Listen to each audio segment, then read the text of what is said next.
Om.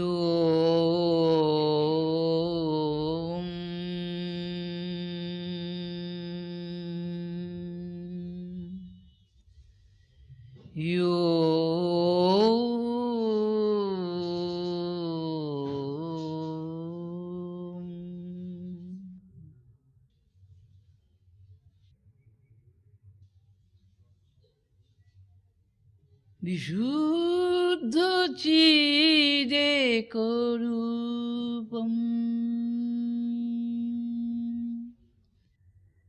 বিশুদ্ধ চিদেকরূপম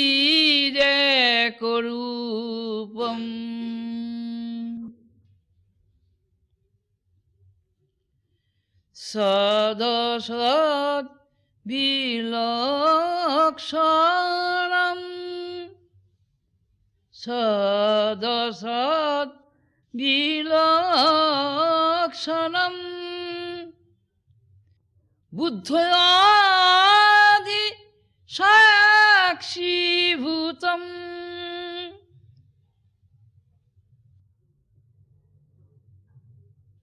বিশুদ্ধ চিদেকরূপম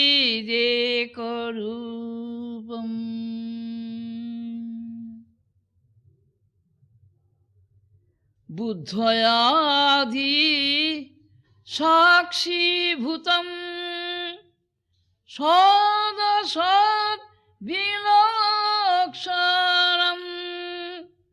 অহং দেব পুরুষোত্তম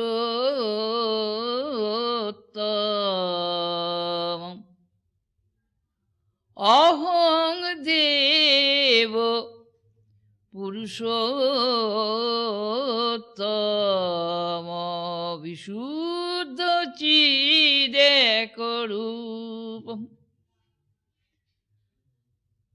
আনন্দ ঘন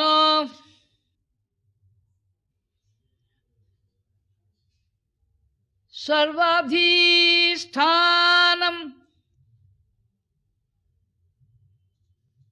সর্বধিষ্ঠানম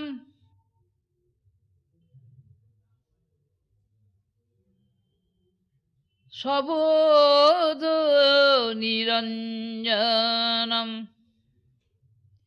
নিষ্কলম নির্মলম নিরবধ নিরঞ্জনম শাশ্বত সনাতনম বিশুদ্ধ চিদেকরূপম বিশুদ্ধ চিদেকরূপম বিশুদ্ধ চিদেকরূপম।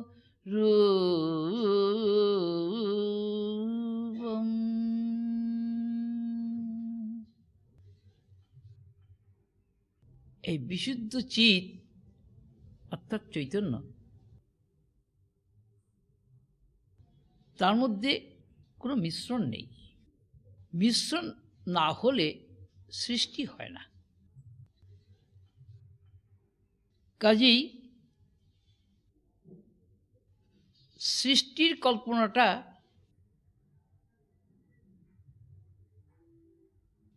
একটা বিকল্প ভাবনা, কেননা আদিতে সৃষ্টি ছিল না, অন্তেও সৃষ্টি থাকবে না। মধ্যে যে সৃষ্টিটার সঙ্গে পরিচয় মানুষের হয়, এটি কল্পনা। কল্পনা না করতে পারলে সৃষ্টি হয় না। যেমন খাঁটি সোনার সঙ্গে খাদ না মিশালে গয়না হয় না।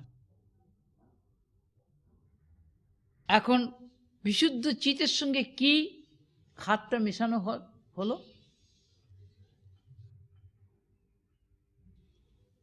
সেই হলো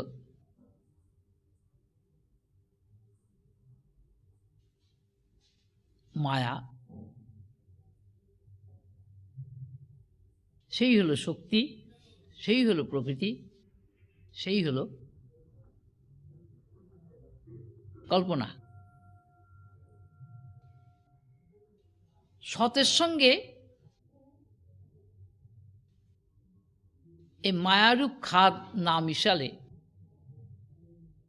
স্রষ্টা সৃষ্টি হয় না এবং স্রষ্টার কাজে সাহায্য করার জন্য দেবদেবীদের উৎপত্তি সম্ভব হয় না। তারপরে মানুষ, পশু পাখি, কীটপতঙ্গ, বৃক্ষলতা কিছুই সম্ভব হয় না। সবই শক্তির গ্রেডেশনের সঙ্গে, কল্পনার গ্রেডেশনের সঙ্গে যুক্ত হয়ে চৈতন্য প্রতিভাত হয়। চৈতন্যের কিন্তু কোনো ক্ষতি হয় না। সেই চৈতন্য মানুষের মধ্যে আত্মারূপে, সর্ববস্তুর মধ্যে সত্তারূপে সবসময় প্রকাশমান। তার মধ্যে শক্তির গ্রেডেশন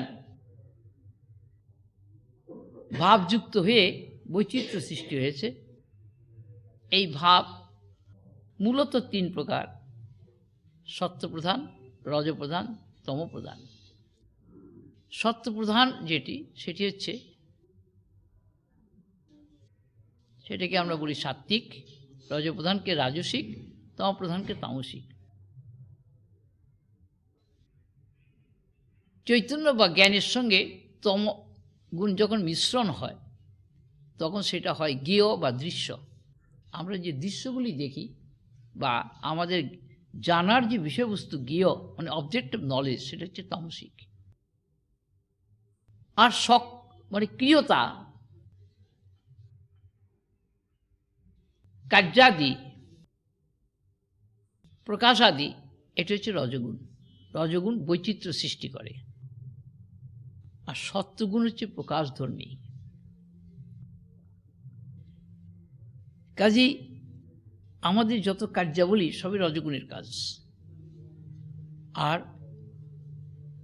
সব কিছুকে প্রকাশ করছে সেটা হলো সত্ত্বগুণ। কিন্তু সত্ত্বগুণ তো নিজে নিজে প্রকাশ করতে পারে না, তার চৈতন্যের সঙ্গে যুক্ত হয়েই সে প্রকাশ হয়। চৈতন্য কিন্তু গুণের সঙ্গে যুক্ত হলেও সে কিন্তু গুণমুক্ত। এইটি মানুষকে আবিষ্কার করতে হবে। মানুষের মধ্যেই তিন গুণের প্রভাব: তামসিক, রাজসিক, সাত্ত্বিক। শুদ্ধ সাত্ত্বিক মানুষের মধ্যে খুব রেয়ার। তমগুণই হচ্ছে 10%। সেই জন্য মানুষ দেহাত্মবুদ্ধি সম্পন্ন, বস্তু বিষয় আদি নিয়ে রাত দিন মাথা ঘামায়।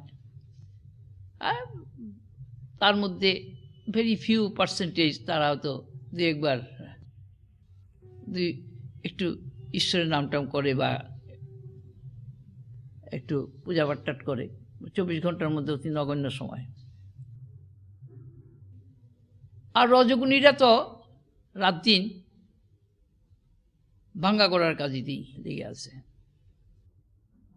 তারা কাজ নিয়েই আছে। সত্ত্বগুণী ব্যালেন্স নেচার, খুব রেয়ার পাওয়া যায়। তাদের ভাঙিয়েই রজতমগুণী জীবনটা চালায়। সত্ত্বগুণটা রজতম গুণকে অভিভূত না করতে পারলে আবার রজতম গুণ তার উপরে আধিপত্য বিস্তার করে। তাই দেখা যায় সংসারে ভালো লোকদের উপরে কিছু তমরজগুণ লোক বেশ রীতিমতো আধিপত্য করে চলে। তমরজগুণী লোক অভিমানী, অহংকারী। সত্ত্বগুণের অভিমান অহংকারটা কম। সত্ত্বগুণের কতগুলি ব্যবহারিক লক্ষণ আছে, রজগুণেরও আছে, তমগুণেরও আছে। তমগুণী জড়তা প্রিয়, নিষ্ক্রিয়, মানে কর্মটা নিজে না করে অন্যের ঘাড়ে চাপিয়ে দেয়।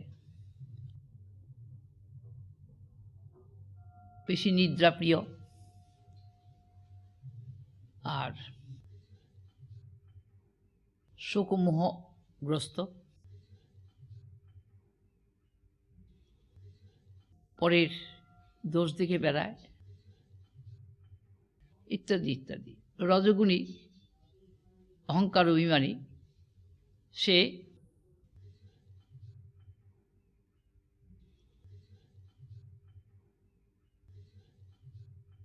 যে সমস্ত কাজকর্ম করে তার মধ্যে তার স্বার্থটা হচ্ছে সবার আগে, নিজের ব্যক্তিগত স্বার্থ। তবে সত্যগুণী লোকও যে কাজ করে তার মধ্যে আবার লক্ষণের আলাদা। রজগুণীর অভিমান অহংকার ছাড়া থাকে লোভ, তার থাকে দম্ভ, গর্ব, হিংসা, দেশ। এটা রজগুণীর একটা মূল চরিত্রগত বৈশিষ্ট্য। আর সত্যগুণীর হচ্ছে শান্ত, ধীর স্থির, সহিষ্ণু,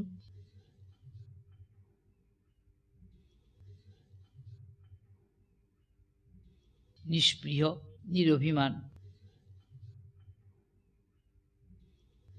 নিরহংকারী, পরোপকারী, দয়ালু, শ্রদ্ধাভক্তি, বিশ্বাস সম্পন্ন এবং বিনয়ী, নিষ্ঠাবান, নিরলস, এরকম অনেকগুলি গুণের অধিকারী, দিব্য গুণের অধিকারী। কাজেই সত্যগুণীর মধ্যে দিব্য ভাবের কিছু অংশ থাকে। আর শুদ্ধ সত্যগুণী তো সবার উপরে, অর্থাৎ চৈতন্যের মধ্যে এই গুণগুলি প্রতিফলিত হয়, বা এই গুণের মধ্যে চৈতন্য প্রতিফলিত হয় যখন, তখন এই জিনিসগুলোর পরিচয় পাওয়া যায়, যেগুলো কথা বলা হলো। সাধারণ মানুষের এই প্রসঙ্গে সচেতনতা থাকে না।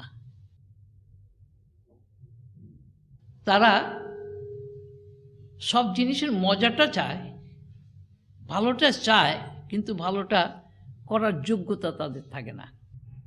স্বাদ থাকে, সাধ্য থাকে না। সেই জন্য তাদের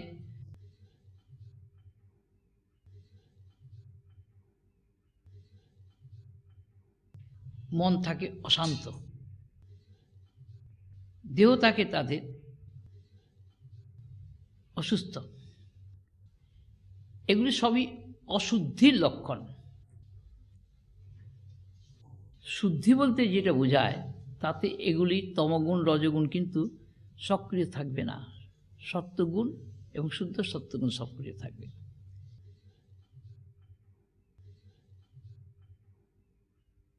এই প্রসঙ্গগুলি আলোচনা করার কারণ, আজকে বিশুদ্ধ চৈতন্যের কথা বলা হবে, যে বিশুদ্ধ চৈতন্যের সঙ্গে মানুষের পরিচয় আদৌ নেই। বই পড়ে বা কারো কাছে কোনো কথা শুনে বিশুদ্ধ চৈতন্য জাগে না। তবে অনুভবসিদ্ধ পুরুষের সঙ্গ দীর্ঘকাল করলে তবে কিছুটা কাজ হয়, কিন্তু সেই সঙ্গ করার আবার কতগুলো নিয়ম আছে।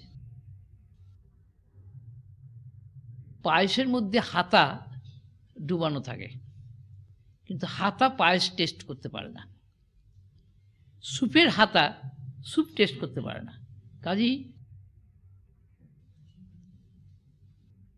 শুদ্ধ সত্যগুণীর সঙ্গে যুক্ত থাকলেও কিন্তু সাধারণ মানুষের মধ্যে সেই তার প্রতিফলন হয় না। এরকম অনেক দেখা গেছে যে 25-30 বছর গুরু সঙ্গ করেছে, তারপরে সে গুরুকেই বধ করার জন্য প্ল্যান প্রোগ্রাম করছে, ধরাও পড়েছে। এরকম কেস অনেক পাওয়া গেছে। সাধারণ মানুষের মধ্যে তমরজগুণ প্রধান বলে মানুষ স্বার্থটা সিদ্ধ করতে চায়, তার ব্যক্তিগত ইচ্ছা, তার কামনা, এটা পূরণ করতে চায়। সে তার সাধ্যের মধ্যে পড়ে না বলে অন্যের মাধ্যমে সেটা করিয়ে নিতে চায় সে। কিন্তু সত্যগুণী অন্যের সাহায্যে কিছু চায় না। সত্যগুণী নিজের দ্বারাই নিজে সেটা কিছু করতে চায়, এটা সত্যগুণীর একটা বিশেষত্ব। কেননা যতই চৈতন্য তমপ্রধান, ততই চৈতন্য হচ্ছে আবৃত বেশি। রজতেও আবৃত, সত্য তো আবৃত, কিন্তু সত্যের মধ্যে সত্যটা স্বচ্ছ বলে সেখানে কিছু প্রকাশ পায়। তাই আমাদের বুদ্ধিটা সত্যগুণে তৈরি বলে বুদ্ধির মধ্যে চৈতন্যের কিছুটা আভাস প্রতিফলিত হয়।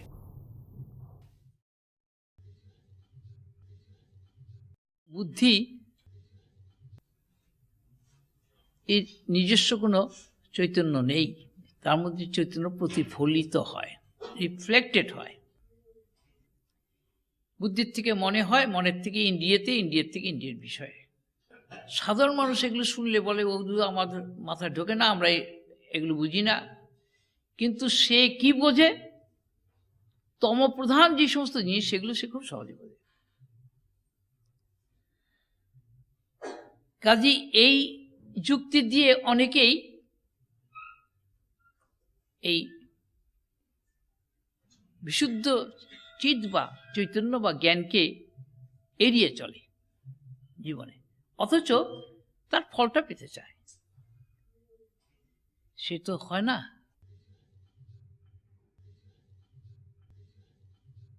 এর আগের দিন বলা হয়েছিল শ্রীকৃষ্ণ শেষের মানে দেহরক্ষার আগে উদ্ধবকে বদ্রীনারায়ণ পাঠিয়ে দিলেন যাওয়ার জন্য।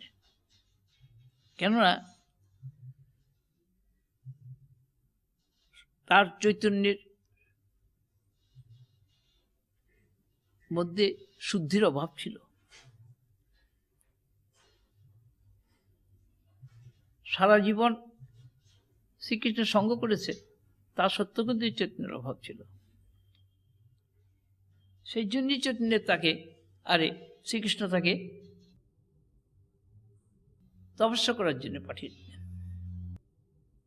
অর্থাৎ আমরা যে আমিটা ব্যবহার করি, এই আমিটা দেহের সঙ্গে যুক্ত হয়ে আছে, ইন্দ্রিয়ের সঙ্গে যুক্ত হয়ে আছে, প্রাণের সঙ্গে যুক্ত হয়ে আছে, মনের সঙ্গে যুক্ত হয়ে আছে, বুদ্ধির সঙ্গে যুক্ত হয়ে আছে, অহংকারের সঙ্গে যুক্ত হয়ে আছে, আর চিত্তের সঙ্গে যুক্ত হয়ে আছে, প্রকৃতির সঙ্গে যুক্ত হয়ে আছে, সারা বিশ্বের অধীন হয়ে আছে। এই যে চৈতন্য, এই চৈতন্যটা শুদ্ধ চৈতন্য নয়। শুদ্ধ চৈতন্য সব কিছুর পশ্চাতে আছে, সে সাপোর্টলেস, নিরলম্ব, নিষ্প্রিয়। কারণ সেই চৈতন্য স্বয়ং পূর্ণ, স্বয়ং প্রকাশ বলে তার মধ্যে কোনো স্পৃহা নাই, ডিজায়ার নাই, ডিজায়ার ফ্রি। কিন্তু মলিন চিত্তের, অর্থাৎ চৈতন্য যখন মলিন, গুণান্বিত বা গুণযুক্ত, তখন তার স্পৃহা থাকে, ডিজায়ার থাকে, অভিমান থাকে, অহংকার থাকে। আজকে বিশুদ্ধ চৈতন্যের কথা বলার উদ্দেশ্য হচ্ছে আমি শুদ্ধ আত্মার কথা বলবো, অহংকার বা ইগোর কথা নয়।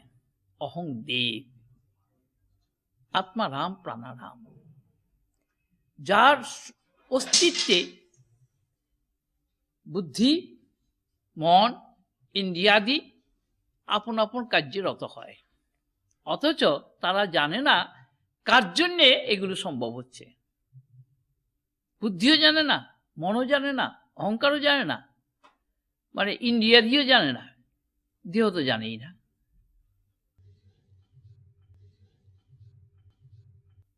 একটা প্রসঙ্গ ধরে কোনো কথা বলতে হয়।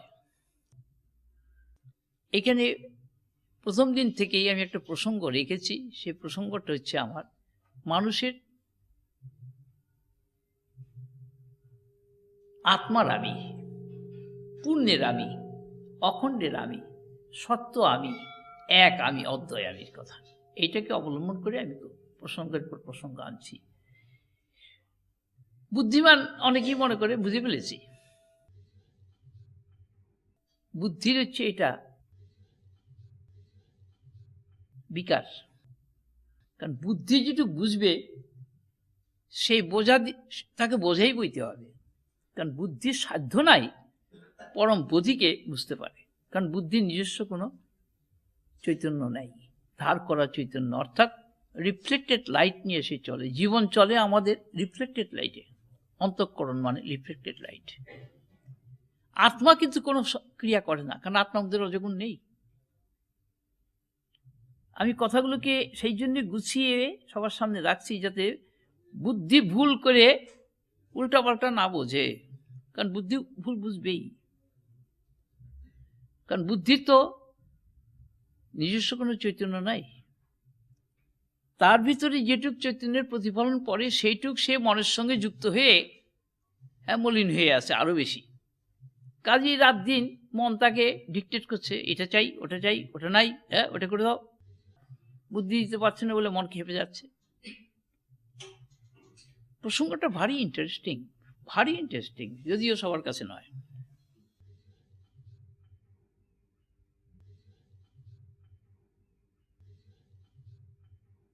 মানুষ আনন্দ পেতে চায় বস্তুর থেকে, ব্যক্তি সংস্পর্শে এসে, কর্মের মধ্যে থেকে, বা প্রাকৃতিক কোনো পরিবেশের থেকে। এগুলো কিন্তু সবই প্রতিফলন, রিফ্লেকশন, রিয়াল না। সত্যিকারের সত্য জ্ঞান আনন্দ হচ্ছে নিজের আমির গভীরে, বাইরে নাই।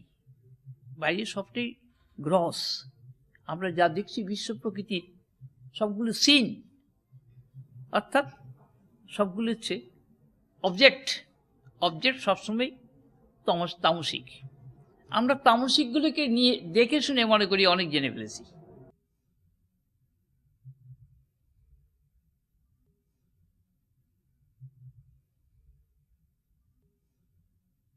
মানে মানুষের জ্ঞান মিশ্রণ, দেহে ইন্দ্রিয় প্রাণ মনের সঙ্গে যুক্ত আছে বলে মিশ্রণ হয়ে আছে বলে এটা শুদ্ধ জ্ঞান নয়। সুতরাং মানুষ তার মন বুদ্ধি দিয়ে কখনো কোনো জিনিসের পূর্ণ সমাধান আনতে পারবে না। তখন নিজের সাধ্যে যখন কুলোবে না, তখন ওর কাছে জিজ্ঞাসা করবে, ওর সাহায্য নেবে, ওর কথা শুনে চলবার চেষ্টা করবে, তারপর খাবে আরেক ডিগবাজি। তখন বলবে তোর কথা শুনে আমি এই করলাম, তখন তার দোষ হয়ে গেল। নিজে যে পারলো না, নিজের সাধ্যের যে বাইরে, সেটা কিন্তু স্বীকার করবে না। এইভাবে মানুষ জন্মান্তর অনন্তকাল এই ভবচক্রে, অর্থাৎ জন্ম মৃত্যুর চক্রে ঘুরে বেড়ায়। এই চক্রের থেকে বেরিয়ে আসতে হলে তাকে শুদ্ধ বোধের চর্চা করতে হয়। এক শুদ্ধ বোধের চর্চা তো কিভাবে করতে হবে মানুষের জানা নেই। স্কুল কলেজে পড়াশোনা করতে পারে, সেখান থেকে সে কালেকশন অফ ওয়ার্ডস করতে পারে, কতগুলো বই পড়ে ইনফরমেশন সংগ্রহ করতে পারে, কিন্তু that is not pure knowledge. সেটা তো reflected knowledge, relative knowledge, second hand knowledge.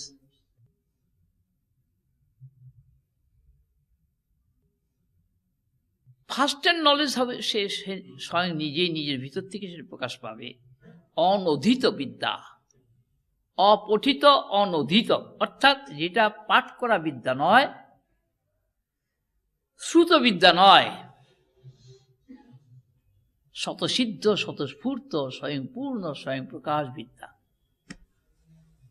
এইখানে এসেই বুদ্ধিমানদের মাথা গুলিয়ে যায়, তারা রেগে যায়, ক্ষিপ্ত হয়। আমাদের রিকগনাইজ করছেন না। Intellect is a reflection. As it is swatik by nature, it has got the power to catch the light of the consciousness, and it becomes to some extent conscious. That is why it is intelligence.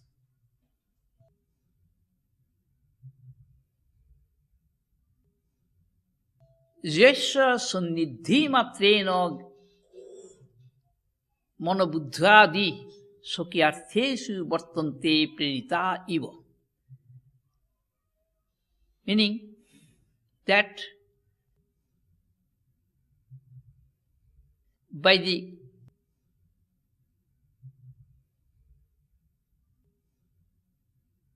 constant association of consciousness, mind, intellect, etc., the inner senses, catch the light of the consciousness and become to some extent shining or intelligent. That is why intellect and mind can understand a little. বস্তু সম্বন্ধে কিছুটা ধারণা করার যোগ্যতা মন বুদ্ধির আছে, সত্য সম্বন্ধে কিছু নাই। এহেন জীবন যাপন করে মানুষকে কত জনম চলে যেতে হয়। তবে কেউ যদি প্রশ্ন করে কেন এই যে আমরা ধর্মকর্ম করছি, মন্দিরে যাচ্ছি, পূজা পাঠ করছি, এর কি কোনো ফল নাই? তর্কের বিষয় নয়, তার ফল আছে কি নাই সে নিজেই তো নিজে বুঝতে পারে। সে কতগুলি ক্রিয়াকলাপ করে ঠিকই, কিন্তু তার বুদ্ধির মধ্যে তো তার প্রতিফলন হতে দেখা যায় না, জীবনে তো তার প্রতিফলন দেখা যায় না।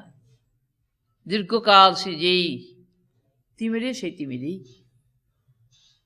পরে একটা অহংকার তৈরি হয়, অভিমান তৈরি হয় যে আমি ধর্মকর্ম করি, আমি অমুক সঙ্গের সঙ্গে যুক্ত, অমুক আশ্রমের সঙ্গে যুক্ত, অমুকের চেয়ে আশ্রিত, সো অ্যান্ড সো। কিন্তু that cannot save a man from the suffering of ignorance. আমার কথাগুলি কিন্তু কাউকে অ্যাটাক করার জন্য কথাগুলো বলছি না, আমি শুধু স্টেটমেন্ট অফ ফ্যাক্টটা রাখছি এই কারণে যে আমার বক্তব্যটাকে বলতে গেলে আমাকে একটা ব্রাইট সাইড, একটা ডার্ক সাইডকে ফোকাস করতে হয় in order to show the right part.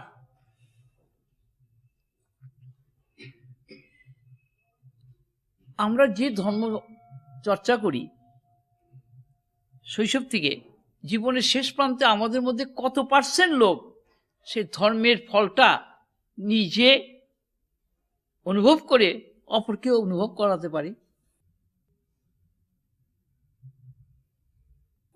এটা একটা প্রশ্ন, খুবই জটিল, কিন্তু এটাকে অ্যাভয়েড করা চলে না। কোন একটা বড় সম্প্রদায়ের এক সাধু সঙ্গে যোগাযোগ হয়েছিল, তিনি বলেছিলেন যে বাবা তুমি কেন দীক্ষা দাও না? তোমার কাছে এত লোক আসে, দীক্ষা পেলে তো অনেক উপকার হতো সবার। দীক্ষাটা কি বস্তু আমি নিজেই জানি না, তো সেই কি কথা, তুমি এইভাবে নিজেকে কেন আড়াল করে যাচ্ছ, লুকিয়ে রাখছ? আমি তুমি কথাটা বললে জাস্টিফাই করতে পারবে আমি লুকিয়ে রাখছি? তুমি তো অনেককে দীক্ষা দিয়েছ, তুমি বলেছ, হ্যাঁ ভিন্ন ভিন্ন সংসারী মানুষ অনেককে মিট করেছে, দীক্ষা দিয়েছ, শিক্ষা দিয়েছে কিছু তাদের? কে শিক্ষা দিয়েছ? তুমি যে সম্প্রদায়, সেই সম্প্রদায়ের গোটা কয়েক কথা তাদের শুনিয়েছ, একটা বইটি পড়তে দিয়েছ, দিস মাস কানে একটা শব্দ দিয়ে দিয়েছ। এই দীক্ষাটাকে কিন্তু আমি কোনো দিনই ছোটবেলার থেকে মানতে পারিনি। সেই জায়গায় আমি যে দিনের পর দিন মানুষের কাছে যে বোধের কথা বলছি, এটা কি গেটার দীক্ষা নয়? ফর্মাল দীক্ষাটা হওয়া চাই। ফর্মাল বলতে কি মিনি করছো তুমি? স্কুল কলেজে ভর্তি হতে গেলে ফর্ম ফিল আপ করে একটা স্টুডেন্ট, বোনাফাইড স্টুডেন্ট হলো না। আত্মবিজ্ঞানের ক্ষেত্রে এরকম কোনো বোনাফাইড স্টুডেন্ট হয় না, রেজিস্ট্রেশন করার দরকার হয় না, ফর্ম ফিল আপ করার দরকার হয় না, কেননা আত্মা is beyond any thesis, doctrine and theory. কিছুক্ষণ মুখের দিকে তাকিয়ে রইল, তো বললো তুমি দীক্ষাকে তাহলে মানো না? আমি হ্যাঁ নিশ্চয়ই মানি। দীক্ষা মানে কি? দীক্ষা মানেটা কি তুমি আমাকে বলো, আমি তারপরে আরেকটা আমার কথা আমি তোমাকে বলবো।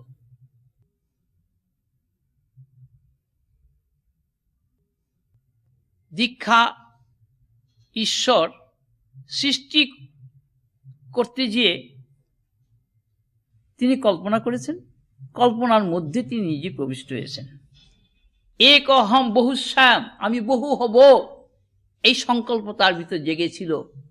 That is imagination. এই সংকল্প মানেই থট, থট মানেই তাহলে মনের, এই মন আবিষ্কৃত মানে প্রকাশ পেল। কিন্তু এই থট প্রকাশ পাওয়ার সঙ্গে সঙ্গে তিনি কি করলেন, সৃষ্টি বহু হব এই ভাবনা করার সঙ্গে সঙ্গে তিনি বহু রূপে নিজেকে প্রকাশ করে ফেললেন, করে প্রত্যেকটি প্রকাশের মধ্যে নিজে প্রবেশ করলেন। এই কথাটা শাস্ত্রের পাতায় লেখা আছে। আপনি এটা কিছু বুঝতে পেরেছ? তিনি কি করে প্রবেশ করলেন, তার আগে প্রবেশ করেননি। হ্যাঁ, তিনি সৃষ্টি করে তার প্রশ্ন, যেমন তুমি ঘরটা বাড়ি তৈরি করলে, ঘর তৈরি করলে, তুমি ঘরের মধ্যে প্রবেশ করলে, বা ঈশ্বরকে এরকমভাবে যে প্রবেশ করতে হয়েছে সবার মধ্যে। বলে তুমি ভীষণ আর মানে জট পাকিয়ে কথা বলো। হ্যাঁ, আমি জট খুলেছি বলেই জট পাকাতে পারি, কিন্তু তুমি জট খুলতে পারবে না, সেই সাধ্য তোমার নেই। ঈশ্বর কোনো কিছুর মধ্যে প্রবেশ করেছেন এই কথা বলার মানে তিনি আগে প্রবেশ করেননি, এই তো।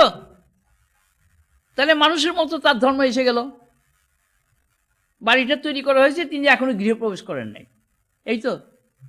তখন ওনার সঙ্গে আর যারা ছিল তারা হো করে হাসছে, কয় বাবা ঠাকুরের কথা কিন্তু খুব সোজা, আমরা বুঝি না। আমি যে তিনি সর্বব্যাপী বলে কোথাও প্রবেশ করার অপেক্ষা থাকে না। আকাশটা সর্বব্যাপী, তুমি কুড়ে ঘর করলেও তার মধ্যে আছে, আর মাটির ঘর করো তাতেও সে আছে, প্রাসাদ পাথরের ঘর করো তাতেও সে আছে। একটা ছোট্ট এতটুকু একটা তুমি কৌটো তৈরি করো তার মধ্যেও সে আছে। এমনকি একটা কীট বা পতঙ্গ মানে টাইমলেস ক্রিয়েচার তার মধ্যেও সে রয়েছে। তার মধ্যে all pervading existence does not require to appear and disappear. It has no appearance and disappearance. It exists altogether. So is the consciousness. Consciousness does not require to vacate or require to enter. It is. তার কারণ এটা infinite self, which does not require to move. তার মধ্যে মুভমেন্টটা appear করছে গুণের দ্বারা, গুণাগুণেষু বর্তন্তে প্রেরিতাইব। গুণের মধ্যে গুণ যুক্ত হয়ে গুণের খেলা হয়ে চলছে, তাতে চৈতন্যের কিচ্ছু পরিবর্তন নেই। আমরা এই ঘরের থেকে বেরিয়ে গেলেই আর এই ঘরে ঢুকলে পরে আকাশের কিচ্ছু পরিবর্তন হবে না। So is the consciousness.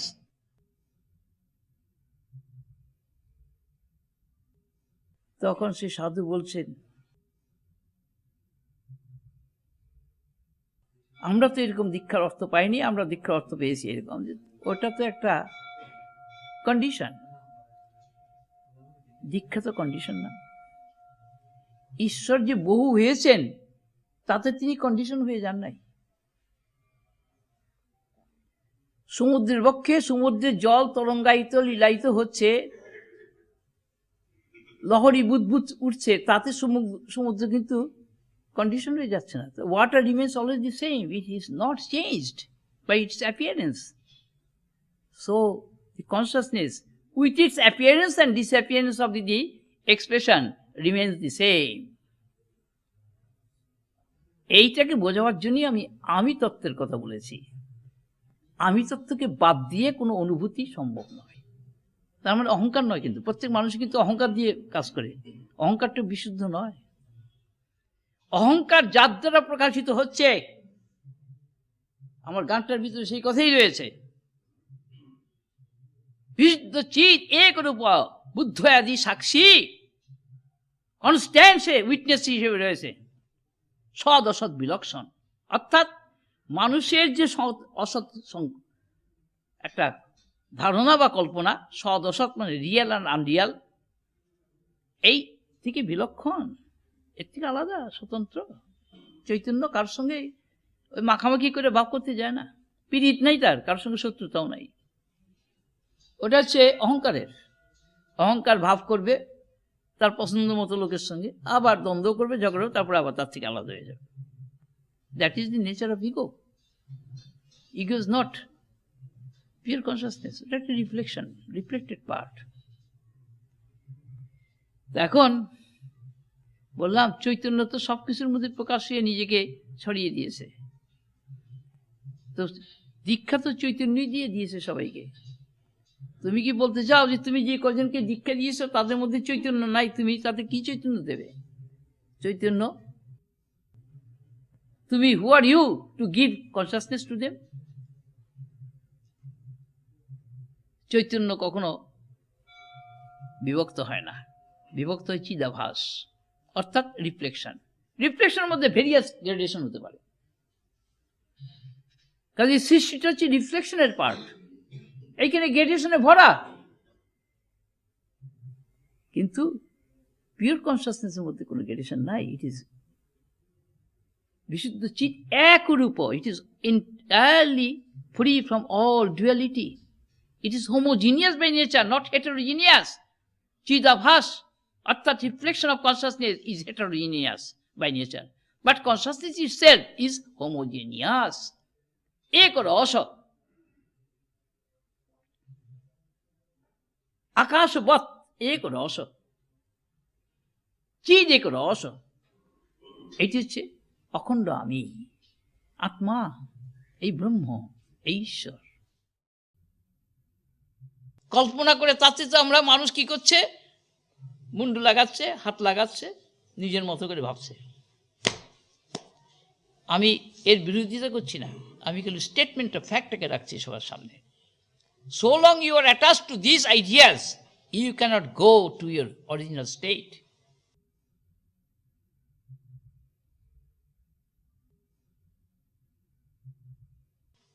স্বঘরে, নিজের ঘরে, নিজ বোধে প্রবেশ করতে গেলে তোমাকে ভাবটিকে বাইরে বাদ দিয়ে রেখে দিয়ে আসতে হবে। কাজেই জগৎ জুড়ে খেলা হচ্ছে স্ববোধের পক্ষে স্বভাবের খেলা।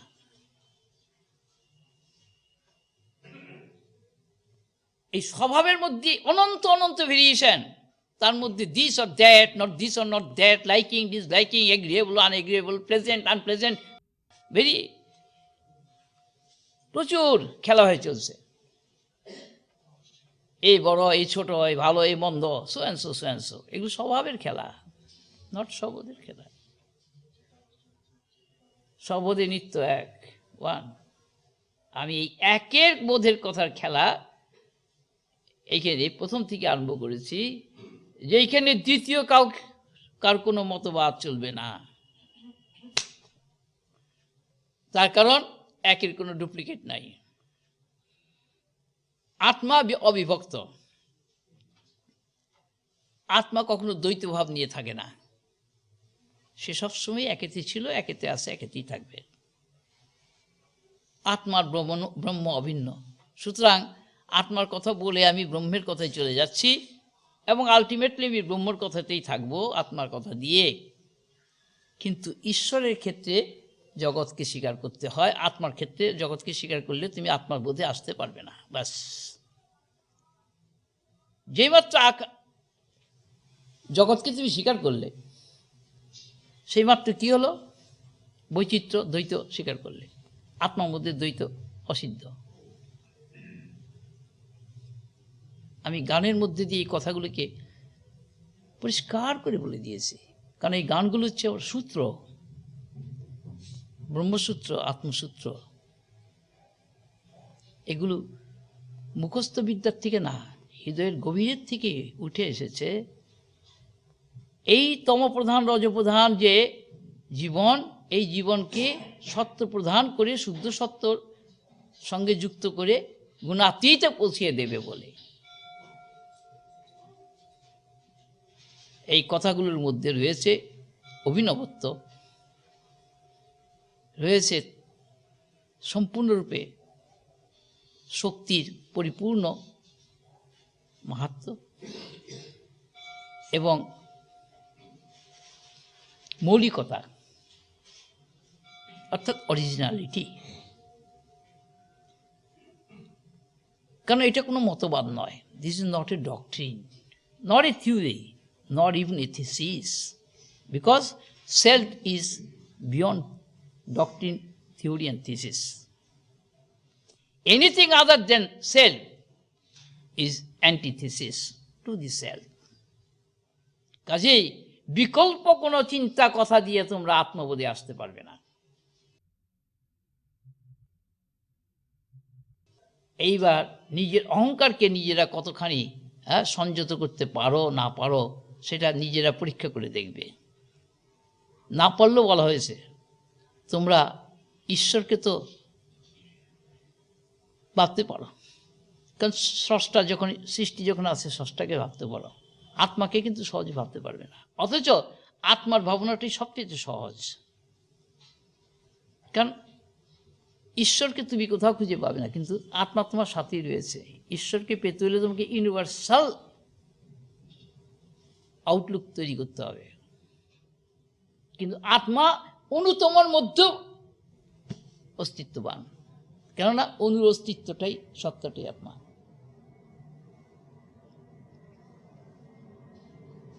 কাজেই বিশুদ্ধ চিৎ সে সর্বব্যাপী, সর্বধারী, সর্বজ্ঞ, সর্বতোহি মহান।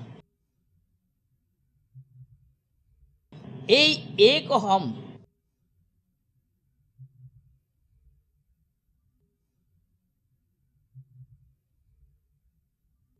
ঊর্ধ্ব অধ মধ্যপূর্ণ, অর্থাৎ সমস্ত দিক, সমস্ত স্থান, সমস্ত কাল, সমস্ত কার্যকে আশ্রয় দিয়ে রেখে দিয়েছে এই একটা মাত্র আমি। সেই জন্যে এখানে প্রসঙ্গ করে বলেছিল যে আমি নিকৃষ্টটাও আমি, উৎকৃষ্টতমও আমি, মৃত্যুও আমি, অমৃতও আমি। কিন্তু কারণ অমৃত আর মৃত্যু আমির বক্ষে ওঠে ভাসে ডোবে খেলা করে, আমি আমি থেকে যায়। এই আমি মানে pure consciousness, the infinite ocean of consciousness designated as infinite I, এক অহম সর্বভূতেষু গূঢ়, সর্বভূতের অন্তরাত্মা, কর্মাধ্যক্ষ, সর্বভূতাদি বাস, কেবল সাক্ষী চেতা নির্গুণশ্চ, বাচর সাক্ষী, প্রাণবৃত্তের সাক্ষী, বুদ্ধের সাক্ষী, বুদ্ধিবৃত্তের সাক্ষী, শ্রোত্রাদি সর্ব ইন্দ্রিয়ানাঞ্চ সাক্ষী, সাক্ষী নিত্য প্রত্যেকাত্মা সচ্চিদানন্দ স্বরূপ কেবল। এই যে সচ্চিদানন্দ স্বরূপ কেবল আমি, এই আমি ব্রহ্ম আত্মা। ঈশ্বরও কিন্তু এই আমি, কিন্তু সৃষ্টির সঙ্গে যুক্ত আছে বলে ঈশ্বর গুণাধীশ, গুণাধীন না, জীব গুণাধীন। আত্মা ব্রহ্মের মধ্যে কোনো গুণ নাই, সেটা গুণাতীত। This is the difference.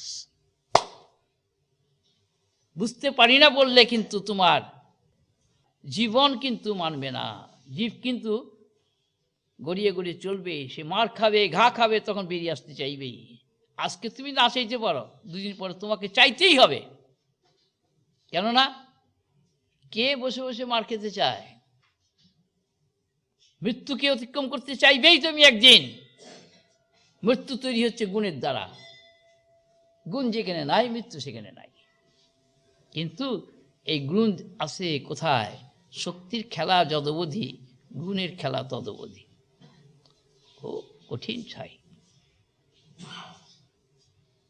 কিন্তু যে আত্মবোধের কথা বলা হয়েছে, সে আত্মবোধ কিন্তু গুণাতীতম, ভাবাতীতম, দ্বন্দ্বাতীতম, ভেদাতীতম। এর আগের দিন, গত যে 3 দিন বলা হয়েছিল, সেই 3 দিনে তো বলা, শেষের দিনে বলা হয়েছিল ভুলো না মন, ভুলো না বোধস্বরূপ আপন। তারই পরিপ্রেক্ষিতে কিন্তু আজকের বক্তব্য এসে গেছে। কিন্তু এই মন হচ্ছে আভাস, এই আভাসের কিন্তু যোগ্যতা নাই, স্বাদ আছে, ডিজায়ারে ভরা, কিন্তু সাধ্য নাই।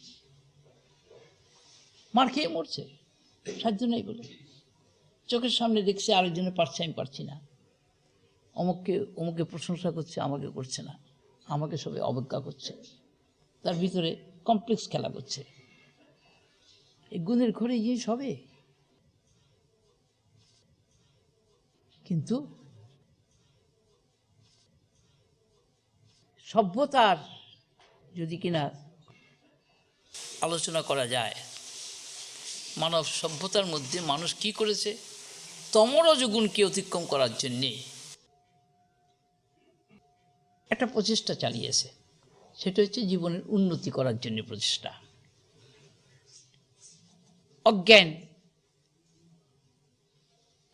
দূর করার প্রচেষ্টা।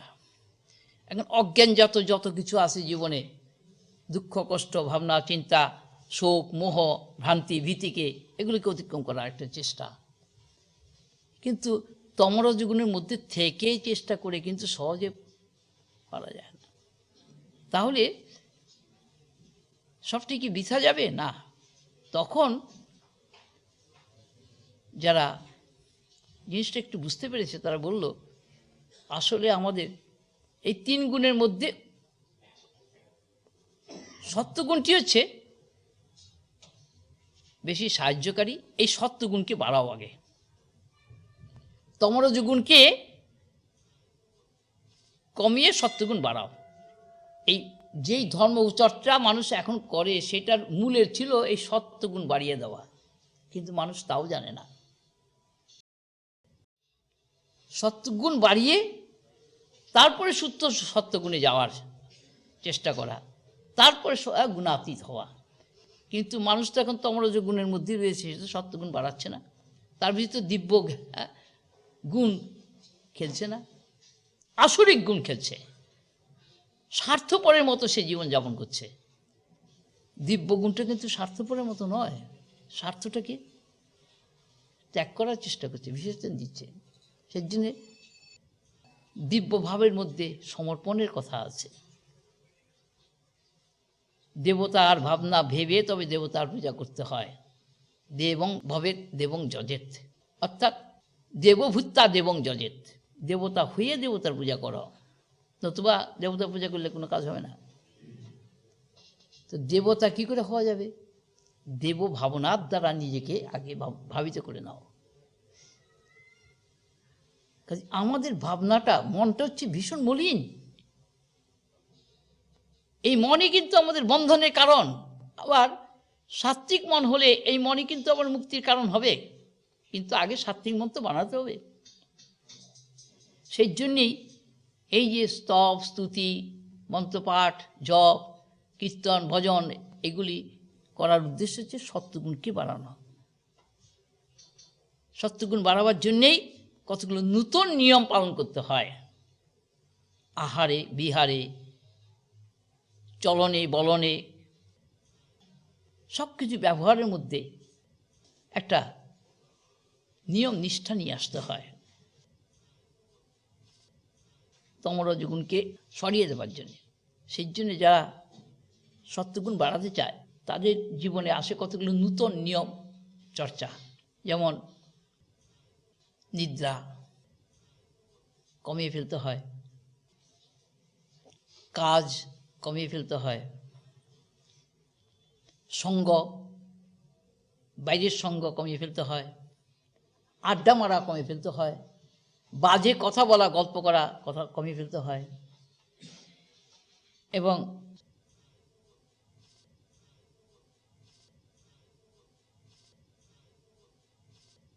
যে সমস্ত সঙ্গের থেকে মনের ভিতরে উত্তেজনতা আসে, বিরক্তি বাড়ে, ক্রোধ বাড়ে, অভিমান বাড়ে, হিংসা বাড়ে, দেশ বাড়ে, সেগুলোকে পরিহার করতে হয়, তাহলে সত্ত্বগুণ আসবে না। কাজেই ব্যবহারিক ধর্মের অর্থেতে এই অর্থই বোঝায়। কাজেই ব্যবহারিক ধর্ম না হলে কিন্তু আভ্যন্তরীণ ধর্ম আসবে না। আবার আভ্যন্তরীণ ধর্মটা ঠিকমতো তৈরি না হলে ব্যবহারিক ধর্ম ঠিকমতো হবে না।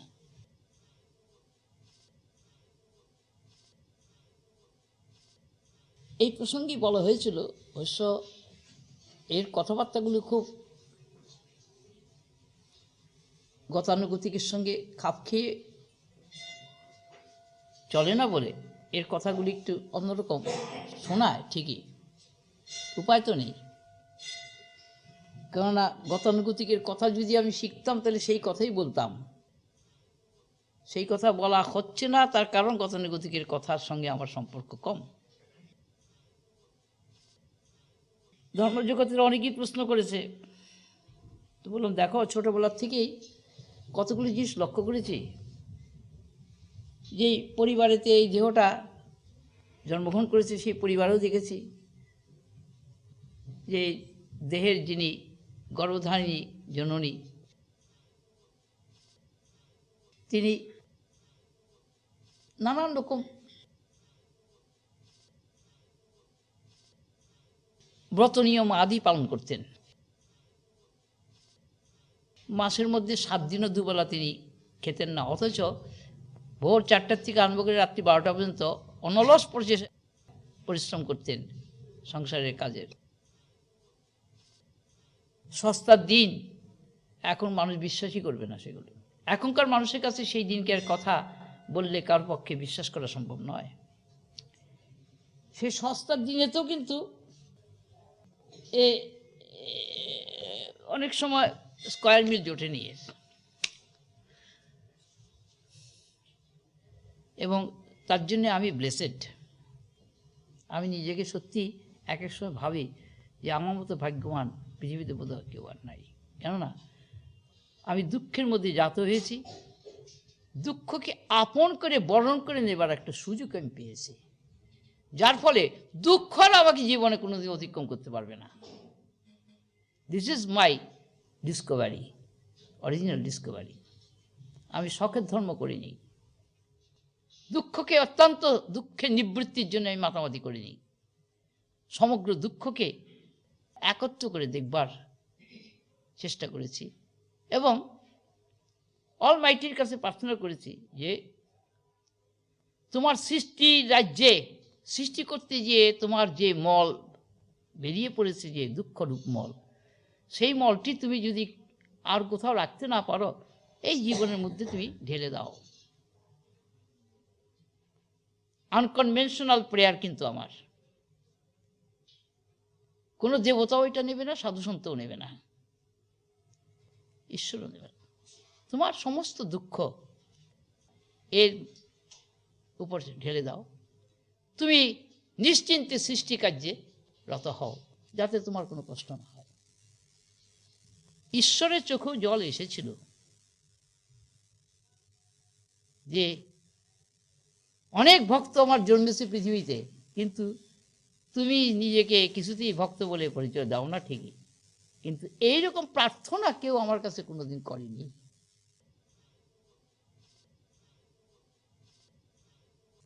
তবে তুমি যখন এই প্রার্থনা করলে, আমিও তোমাকে এই কথাই বলছি যে তোমার আমির বাইরে আমি কোনোদিনই যাব না। আমি ঈশ্বর নই, আমি আমি, কিন্তু ঈশ্বর আমার আমির মধ্যে আছে। কেননা এটা তার স্বীকারোক্তি। আমি তার কাছে চাইনি, আমি চেয়েছিলাম দুঃখ, তিনি নিজেকেই দিয়ে দিয়েছেন। This is unconventional Discovery. আমি গুরু না, আমি দীক্ষা দিতে আসিনি, কিন্তু আমি স্বরূপ আমি প্রকাশ করছে, যেটা সবচেয়ে এসেন্সিয়াল ফ্যাক্টর।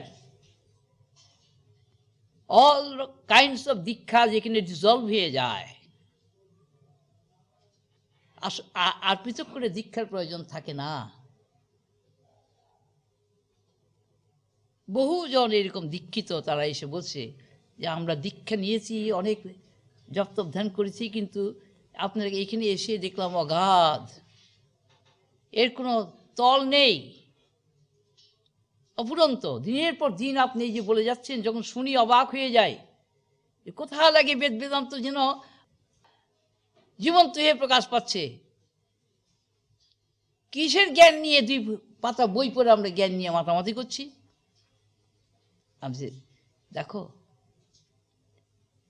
এইখানে ভগবানের ভক্ত ভগবান স্বয়ং, আমি দ্বিতীয় কাউকে জানি না। কেননা গড অ্যালোন এক্সিস্ট, একমাত্র ঈশ্বর সত্য, আর সব অনিত্য। তো ঈশ্বরের ভক্ত একমাত্র ঈশ্বর স্বয়ং নিজেই।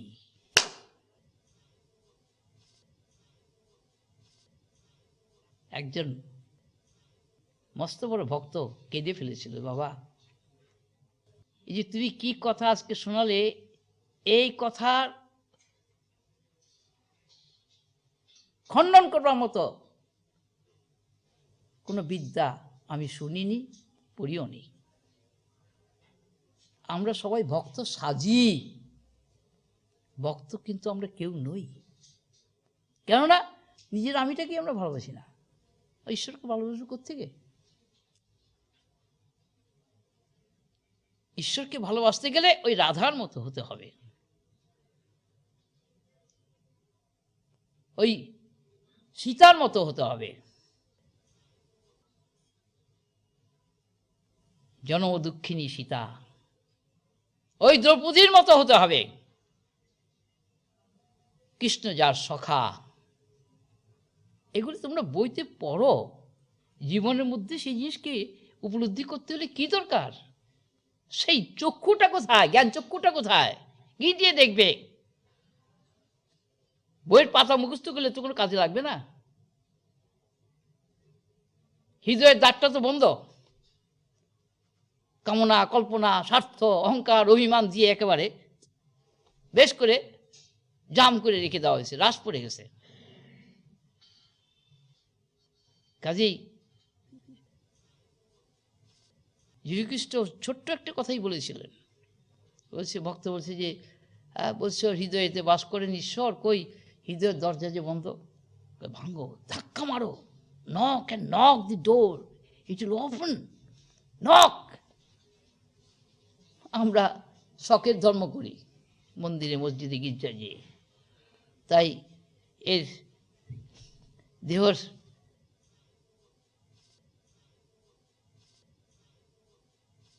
জনককে বলা হয়েছিল দুর্গাপূজার সময় দশমীর দিন প্রতিমা বিসর্জন হচ্ছে, সবাই চোখে জল,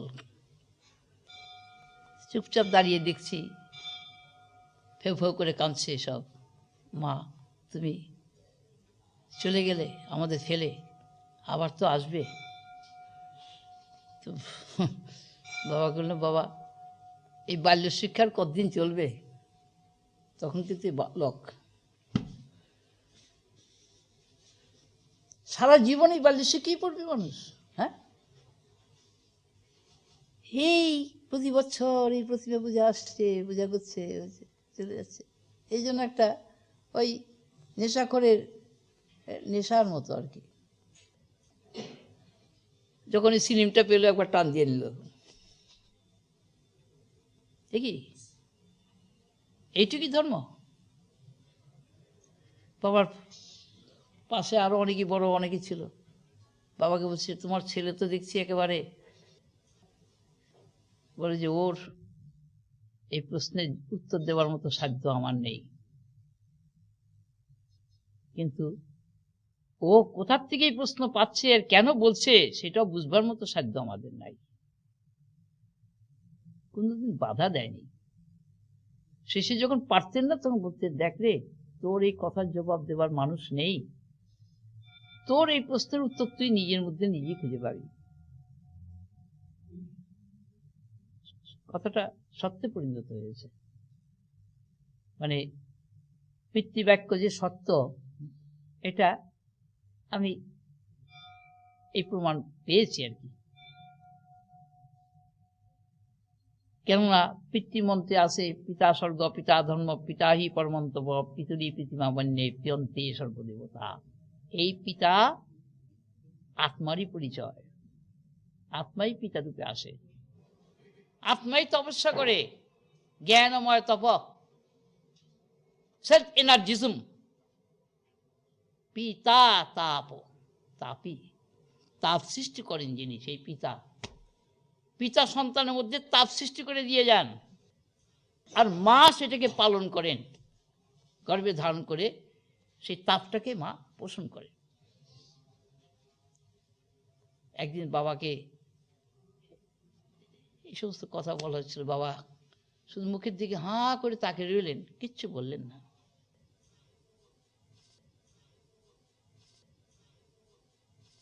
জানতেন অনেক কিছুই এর সম্বন্ধে। যাকে তো বক্তব্য হচ্ছে যে বাল্য শিক্ষা মানে আমরা ওই একই ধর্ম নিয়ে চলছি, বংশানুক্রমে চলছে ওই জিনিস ধারা, কিন্তু বাহ্য দেশের থেকে এটাকে অন্তর্দেশে কবে নিয়ে যাওয়া হবে? হ্যাঁ, বাইরের থেকে ধর্মকে অন্তরে নিয়ে যাওয়া হবে কবে? অন্তরের থেকে কেন্দ্রে, কেন্দ্রের থেকে তুরীয়তে। This is the culmination. বাল্য শিক্ষার থেকে যেমন কিনা আমরা আস্তে আস্তে এগিয়ে চলি,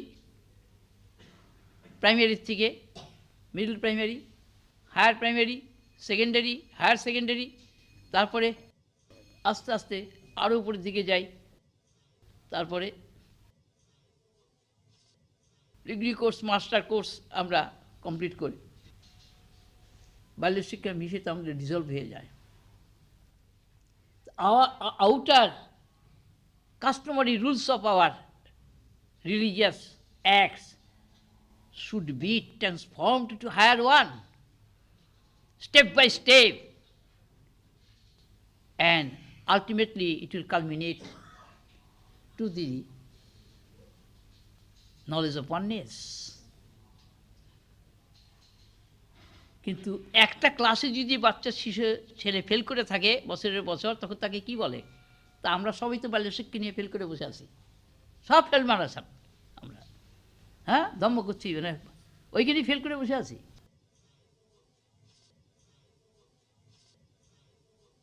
এক সাধু বলছিল যে ধর্মজগতে এর কথা বিপ্লব নিয়ে আসবে। যে বাবা তুমি উল্টাপাল্টা কথা বলছো বটে, আমার ওই সমস্ত কোনো উদ্দেশ্য নাই, আমি বিপ্লব টিপ্লব কিছু বুঝি না। আমার বক্তব্য হচ্ছে আলো ছাড় খেলা চলছে জগৎ জুড়ে, আলোটি জ্বাললে ছায়াটি চলে যায়, ভেরি সিম্পল ফ্যাক্টর। কিন্তু ছায়ার দিকে চলে গেলে আলোরকে আর ধরা যায় না। তো আলো বাইরে কোথাও নেই। একটা ডায়ালগ আছে,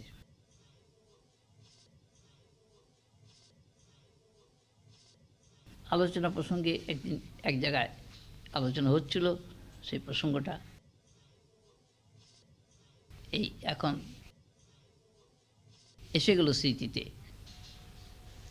সে আলোচনা চুপচাপ বসে শোনার পরে একটা কথাই শুধু বলেছিল শেষের দিকে, যে যখন বাইরের আলো নিভে যায়,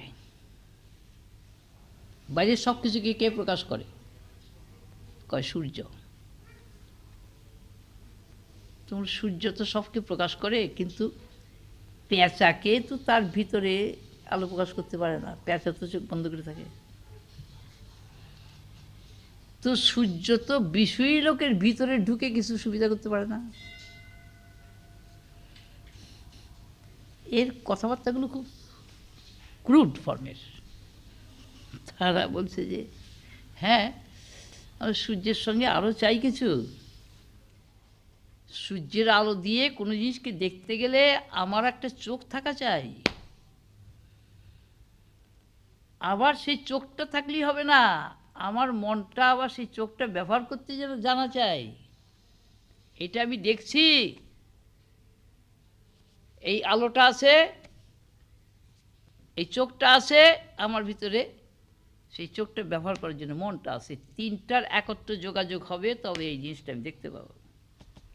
বস্তুকে দেখার জন্য আমার তিনটে জিনিস দরকার।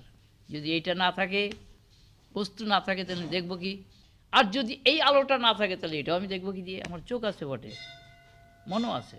আবার যদি চোখই আমার না থাকে, এটাও আছে, আলোটাও আছে, দেখা যাবে। সবাই মন দিয়ে শুনছে।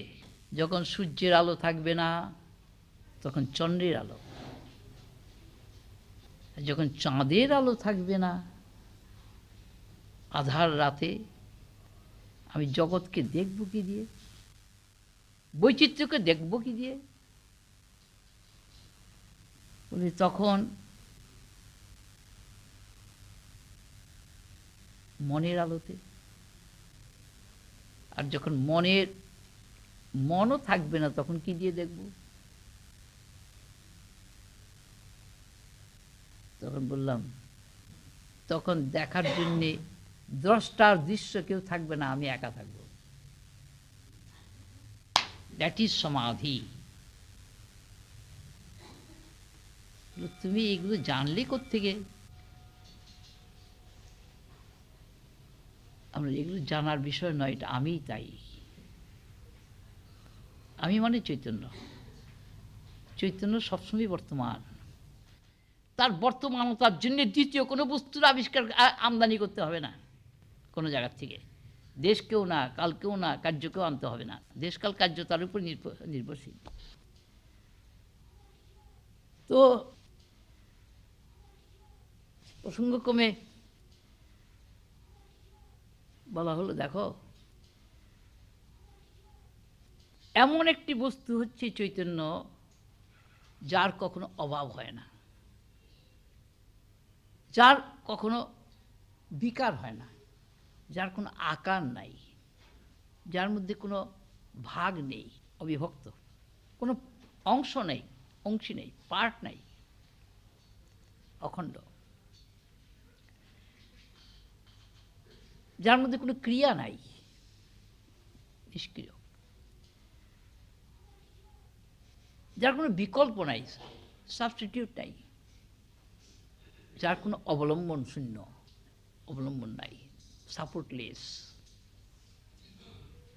কিন্তু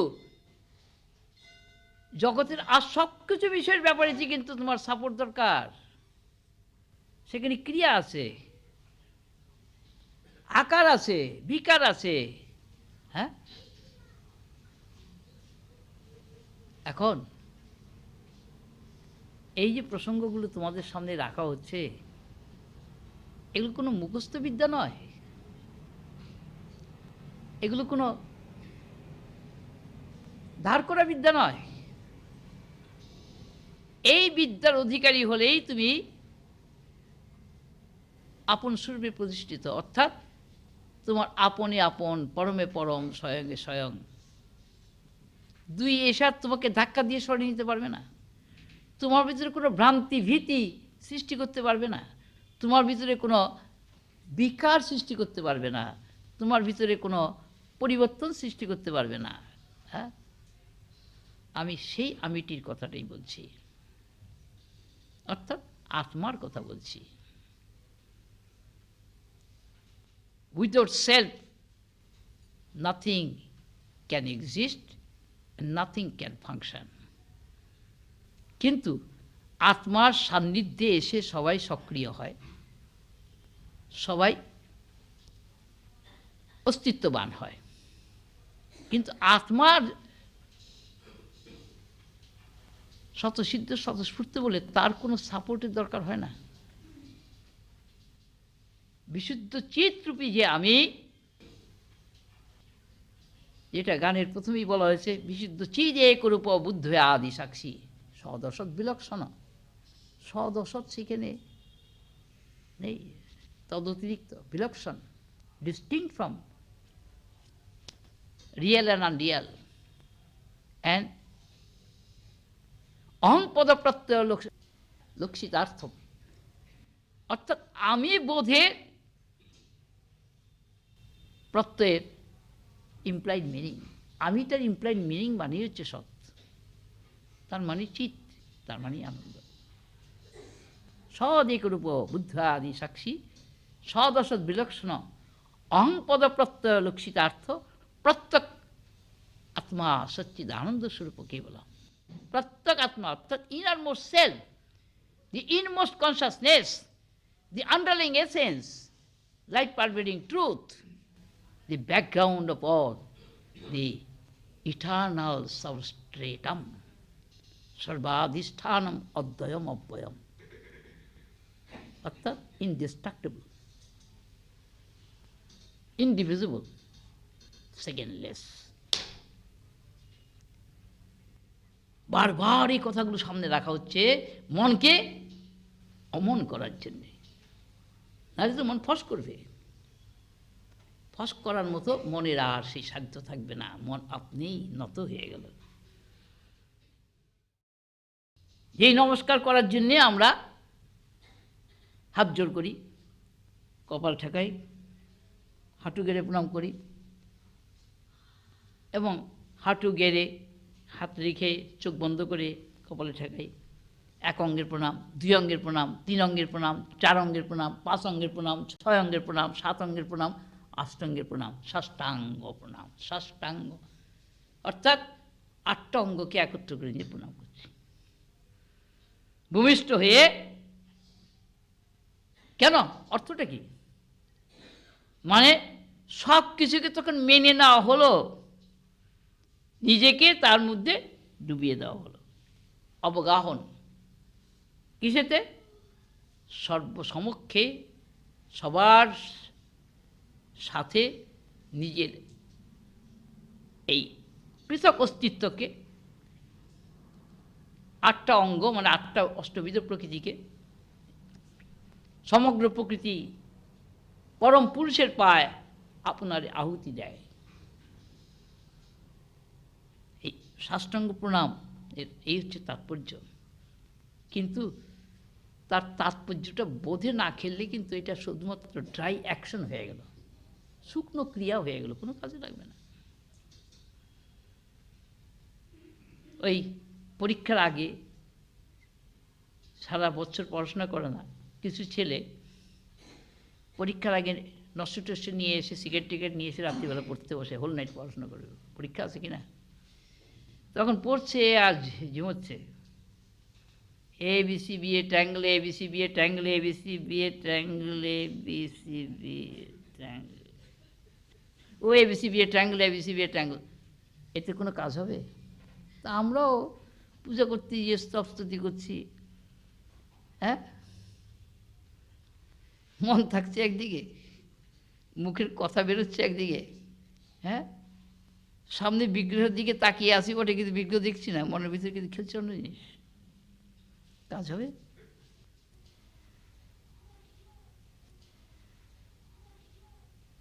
কাজে এই যে বাল্য শিক্ষার কথাটা বললাম, তাতে অনেকে খুব অসন্তুষ্ট আমার উপরে।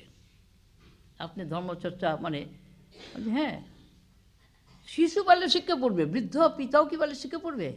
দাদুও বাল্য শিক্ষা পড়বে? হ্যাঁ। তখন বললো যে আপনি বড় শ্রুড।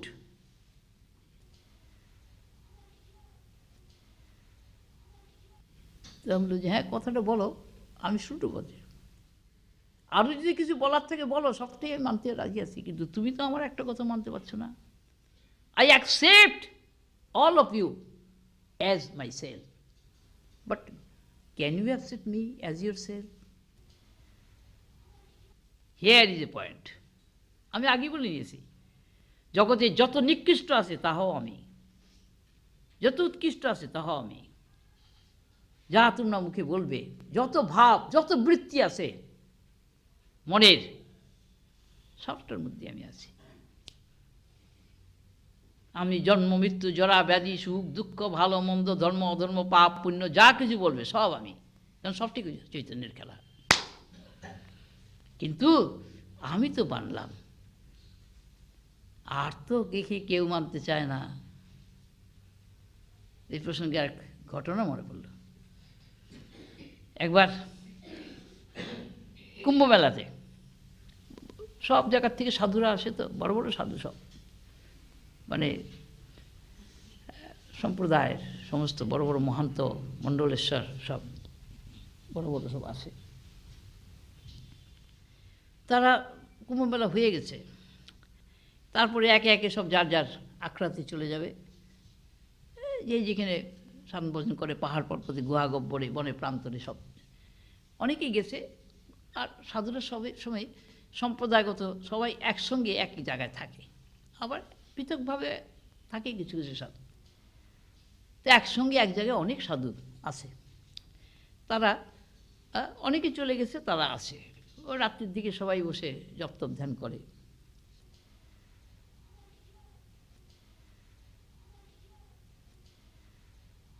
তো পরের দিন সকালে উঠে বড় অদ্ভুত কতগুলি কাণ্ড দেখা যেত যে এর লোটা নাই, ওর কম্বলটা নাই, ওর চিমটাটা নাই। ব্যাপারটা কি দেখা যায় সেটা অনেক দূরে আরেকজনের কাছে, ওটা আরেকজনের কাছে। ব্যাপারটা কি, এই কী করে হয়? এখন সাধুদের মধ্যে একটা মস্ত পরস্পর মধ্যে, "এই তোমার কাছে আমার লোটা এসছে কেন? तुमने चोरी किया?" कहा, "नहीं, मैंने नहीं किया।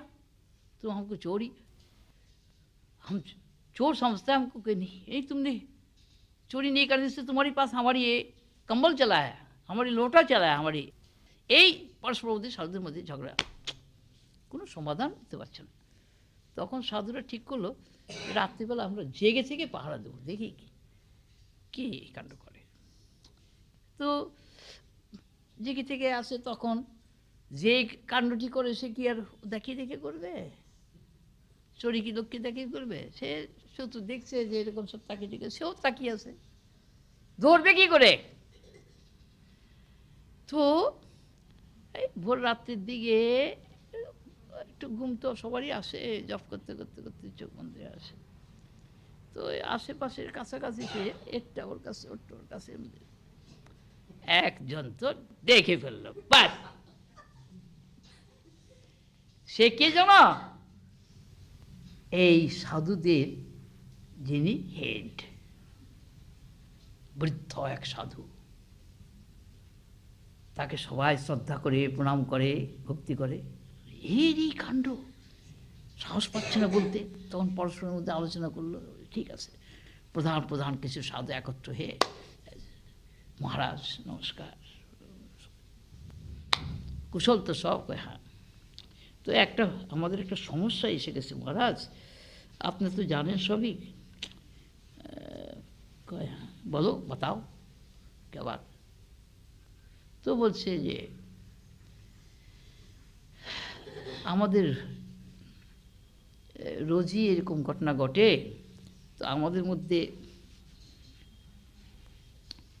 এটা তো বড় শোভনীয় নয়, साधुদের মধ্যে ঠিক এই জিনিসটা। हाँ ये तो बड़ी बात है, बहुत हाँ अफसोस की बात है, ये तो होना नहीं चाहिए। तो বলছে, আচ্ছা মহারাজ, এটা কীরকম ভিতরে কি মনোভাব থাকলে এরকম কার্য কেউ করতে পারে? देखो ये संस्कार की बात है, जिनको संस्कार ऐसे होता है जन्म जन्मांतर का, वे संस्कार रह जाता हमारी, वे संस्कार काम करते हैं। तो संस्कार के प्रभाव से ऐसे काम चलते हैं। आदमी तो अच्छी है, लिखा पढ़ा सीखा आदमी है, विद्वान आती है, लेकिन उसको स्वभाव में कुछ न कुछ गलती रह जाती, तो इसको हटाने को क्या कहे? हटाने के तो अभ्यास वैराग्य, ये तो बात है, आप तो दूसरा कोई नहीं। तो आपका कुछ भी ऐसी दोष है? कहा हाँ जरूर है, हाँ हाँ सही, जरूर सही बात। क्या दोष है आपका? देखो बेटा, हम कोई ना कोई जन्म में हम चोर भी थे, लेकिन वो जो संस्कार है, चोरी किया था, वो भी हमारी अभी तक भी रह गया। तो रात में ध्यान करता है, जॉब करता है, सब कुछ करता है, लेकिन बीच बीच में हमारी संस्कार भी इतना प्रधान हो जाते हैं, नहीं आप संभाल नहीं दे सकते। तो क्या करता है, उसको कुछ न कुछ अभ्यास अनुसार कुछ काम करते हैं। हम समझ में आते हैं गलती काम है, बहुत बुरा काम है, लेकिन हम कोशिश करते हैं इसको संस्कार को हटाने के लिए। हम विचार करते, सोचते, लेकिन थोड़ा रह गया, चला गया पूरा, थोड़ा से रह गया। तो हमारी बात तो तुमको सुनाया, तो बाबा अभी तुम लोगों को किसको क्या दोष है हमको सुनाओ। আর তো কেউ কয় না কিচ্ছু, শরম কি বাত है ना। তো এই সাধু নমস্য, কেননা সে তার দোষ স্বীকার করেছে সবার সামনে, কিন্তু আর সব তাদের পেটেও তো এই দোষ রয়েছে, সংস্কার বাড়া কেউ স্বীকার করলো না। তো এই জন্যই বললাম যে দেখো, আমি একেবারে আমার জন্ম জন্মান্তের সংস্কার সবার সামনে খুলে ধরছি, কিন্তু আমার কাছে যারা জিজ্ঞাসা নিয়ে আসে তারা কিন্তু পেট খোলে না, একেবারে চাবি নিয়ে আসে। তুমি না খুললে কী হবে বাবাধন, এর কাছে তো সব টিভির মতো দেখা পড়ছে, কি করবে? हाँ तो आप जब जानते हैं तो आप कुछ कर दे, देखो जैसे ऐसी नहीं होगा। अब हाँ ठीक है, विचार करो बेटे, को आता ही नहीं विचार तो कैसे? तुम्हारी कुछ व्याधि विकार भी हुआ, तुम कोई डॉक्टर के पास गया तो उन्होंने कोई दवाई भी दिया तुमको, तुम दवाई भी नहीं लेगा, कोई उसको नियम नहीं मानेगा, बेनियम में चलेगा, जो तुम्हारी करना है वो नहीं करेगा तो तुम्हारी जो है विकार व्याधि कैसे जाएगी? ऐसी तो नहीं हो सकता है। लेकिन एक ही औषध है इस मेरे पास, तुम्हारी जो अपना है कुछ, जो बाहर से तुम खरीदने की, किसी से ले भी नहीं, अपना जो खुद है वो चीज़ हमको दक्षिणा में दे दो, हम तुरंत आपको साथ साथ आपको मुक्ति दान कर देंगे। लेकिन हम पैसा नहीं मांगते किसी से, ना विषय संपत्ति भी मांगते, सबको जो अपना है वो चीज़ हमको दीजिए। तो एक साधु बोले जो बाबा ये तो बड़ी कठिन बात कहा, हमारी अपना तो है, हमारी आत्मा, हमारी आत्मा कैसे दे देंगे आपको? को तुम नहीं दे सकता है तो ले लो, हमारी आत्मा ले लो, हमारी आत्मा ले लो, हमको मान लो, तुम्हारी हर चिंतन में हर कर्म में हमको मान लो, मैं, तुम नहीं है मैं हूं, हम ले लेंगे। जितना तुम्हारी गलत है सब पूरा भी हम कहते हैं। और बात नहीं करते कोई, हाँ जीव धर्म ऐसी होता है, वो अपना को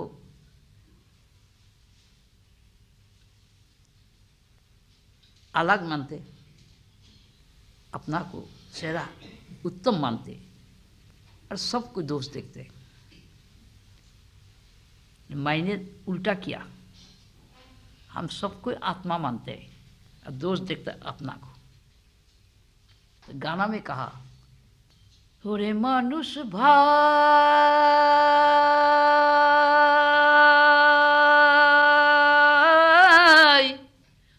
ओरे मानुष भाई,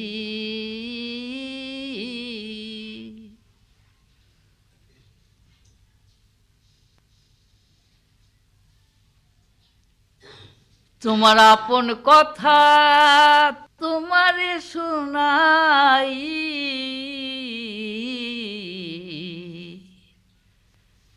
তোমার আপন কথা তোমারে শোনাই, ওরে মানুষ ভাই,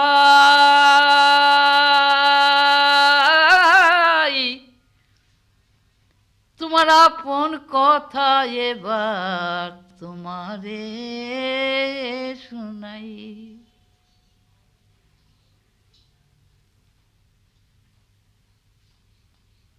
পরদোষ দেখো না, পরগুণ গেও সদা, পরদোষ দেখো না, নিজ দোষ দেখে চলো, নিজ গুণ গেও না।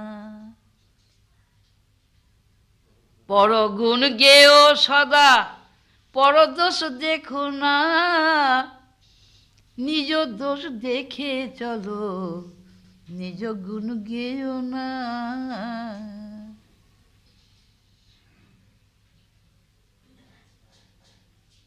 অপরকে দিও মান, নিজে মান নিও না।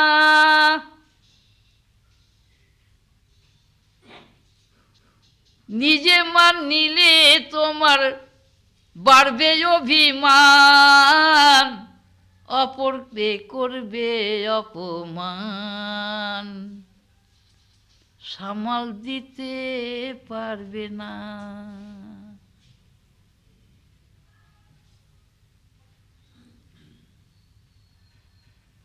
কথাগুলো বহু বছর আগে একটা ভজন গানে এসেছিল। কথাগুলোর মধ্যে কি আছে বক্তব্য? আমরা পরদোষ দেখি, নিজের দোষ দেখি না। নিজের গুণ গাই, পরগুণ গাই না। আর কি, মান নেই নিজে, ফলে অভিমানটা বাড়ে, আর অন্যকে করি অপমান। এগুলো হচ্ছে জীবধর্ম, কিন্তু আত্মার ধর্ম আপনে আপন, আপনে আপন, আপনে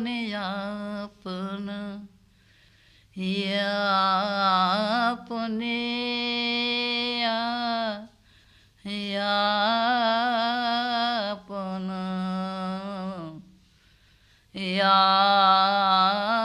আপনে আপন, আপনে আপন, স্বরূপ আপন, আপনে আপন, স্বরূপ আপন, সর্বসম সত্তা নিরূপম,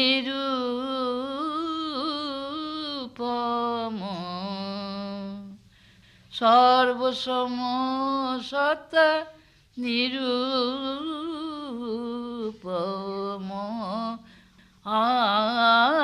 আপনে আপন, স্বরূপ আপন, সর্বসম সত্তা নিরূপম, সচ্চিদানন্দ ঘন অখণ্ড পূর্ণ, সচ্চিদানন্দ ঘন, সচ্চিদানন্দ ঘন অখণ্ড পূর্ণ, স্বানুভব দেব স্বয়ং পুরুষোত্তম,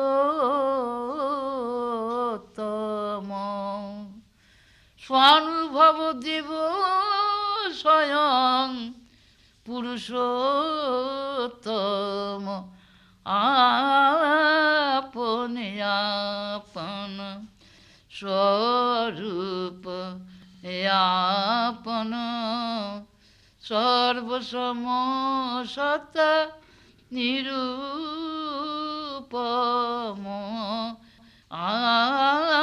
আপনে আপন, অনাদি তত্ত্ব সত্য জ্ঞানামৃত কারণ, অনাদি তত্ত্ব সত্য, অনাদি তত্ত্ব সত্য, অনাদি তত্ত্ব সত্য জ্ঞানামৃত কারণ, প্রশান্ত অনন্ত অমল চিরন্তন, প্রশান্ত অনন্ত অমল চিরন্তন, আপনে আপন, স্বরূপ আপন, সর্বসম সত্তা নিরূপম,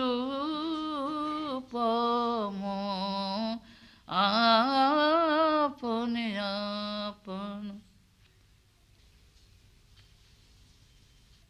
শাশ্বত অচ্যুত নিত্য অদ্বৈত আপন, শাশ্বত নিত্য অদ্বৈত আপন, নিষ্কল নির্মল নিরবদ্ধ নিরঞ্জন, নিষ্কল নির্মল নিরবদ্ধ নিরঞ্জন, সবুধে স্বভাবে সবুধে স্বভাবে স্বভাবে সবুধে আপন, সবুধে স্বভাবে স্বভাবে সবুধে আপন, সানুভব সুধা কর আস্বাদন, সানুভব সুধা রসে সদাই মগন, সানুভব সুধা পানে সদাই মগন, সানুভব সুধা পানে সদাই মগন, আপনে আপন স্বরূপ আপন, সর্বসম সত্তা অনুপম, আপনে আপন আপনে আপন আপনে আপন। শুধু আপন বোধের কথাই তোমাদের কাছে রাখা হচ্ছে। আপন বোধ মানে আত্মবোধ, আত্মবোধ মানে knowledge of oneness, oneness of knowledge, consciousness of consciousness, knowledge of knowledge। তুমি তার মধ্যে তোমার যাকে খুশি বসাতে পারো, that is the real nature of your ইষ্ট, ইয়োর ঠাকুর, ইয়োর গুরু, ইয়োর মা, ইয়োর আত্মা, ইয়োর ব্রহ্ম, ইয়োর ঈশ্বর, গড, আল্লাহ, যা কিছু তুমি বসাবে এগুলো তো শুধু তার পরিচয়। দেখো, বোধের ঘরে বোধের সন্ধান করতে যেয়ে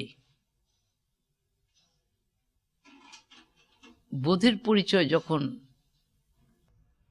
ধরা পড়ে তখন তার কি আনন্দ, যে আনন্দ জগতে সব কিছু ভোগ করেও সম্ভব নয়। সমস্ত joy of all enjoyment pales into insignificance। জগতে সবচেয়ে চমৎকারিতা, আশ্চর্যের উপর আশ্চর্য হচ্ছে discovery of one's own self knowledge. আত্মবোধের আবিষ্কারের চেয়ে উত্তম আবিষ্কার আর কিছু হতে পারে না। The awareness of self consciousness, self realisation is the highest achievement in life. There is nothing superior to the awareness of self-consciousness or self-realization.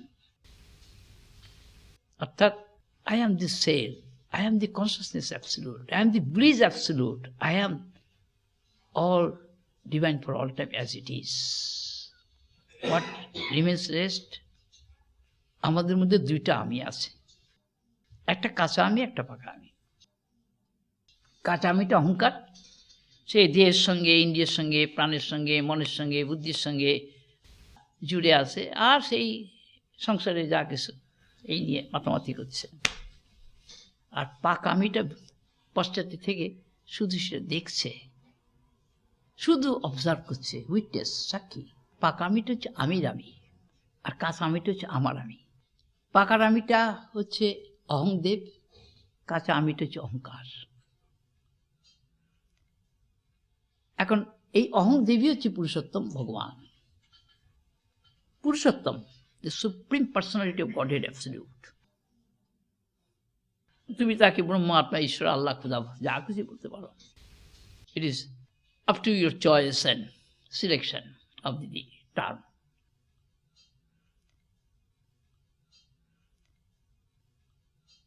এই পরিচয়টা শোনো।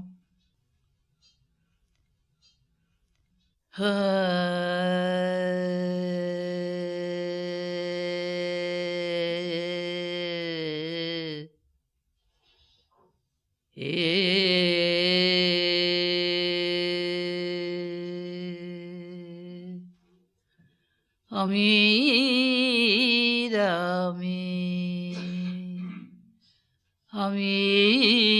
রামি অহং দেব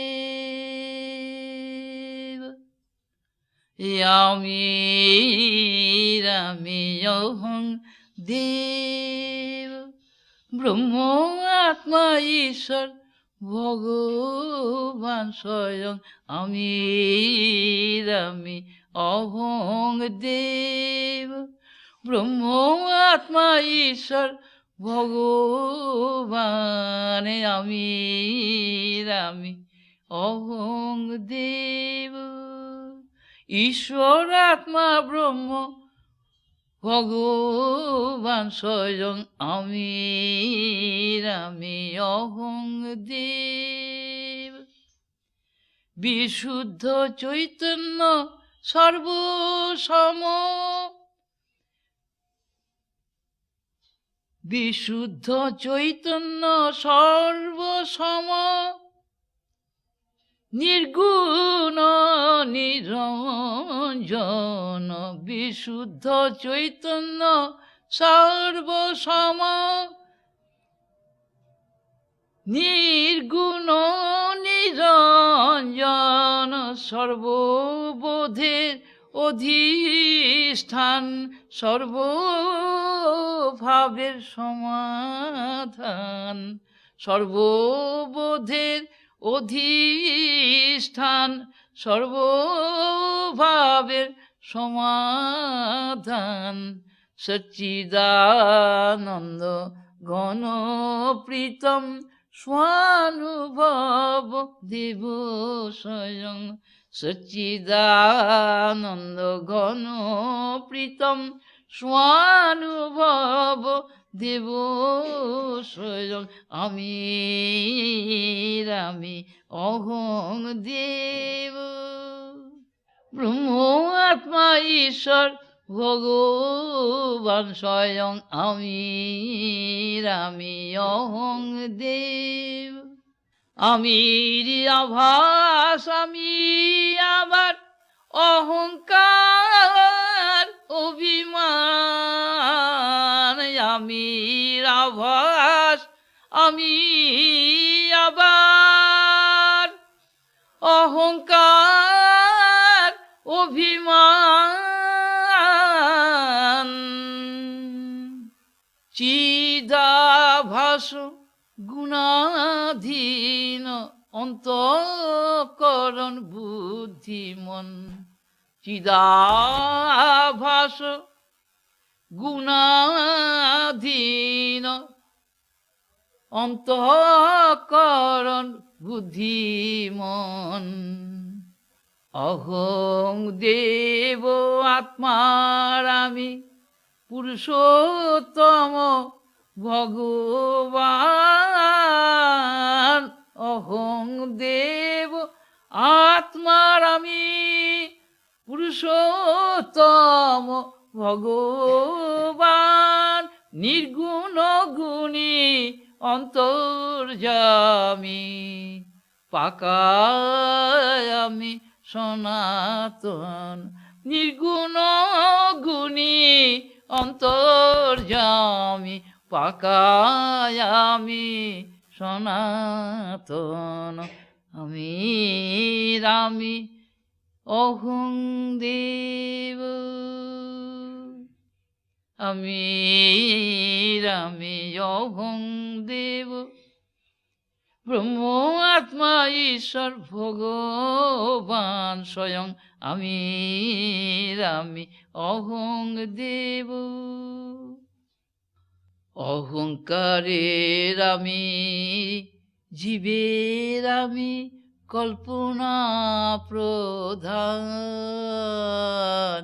অহংকারের আমি জীবের আমি কল্পনা প্রধান গুণাধীন কাঁচায় আমি ভ্রান্তির কারণ গুণাধীন কাঁচায় আমি ভ্রান্তির কারণ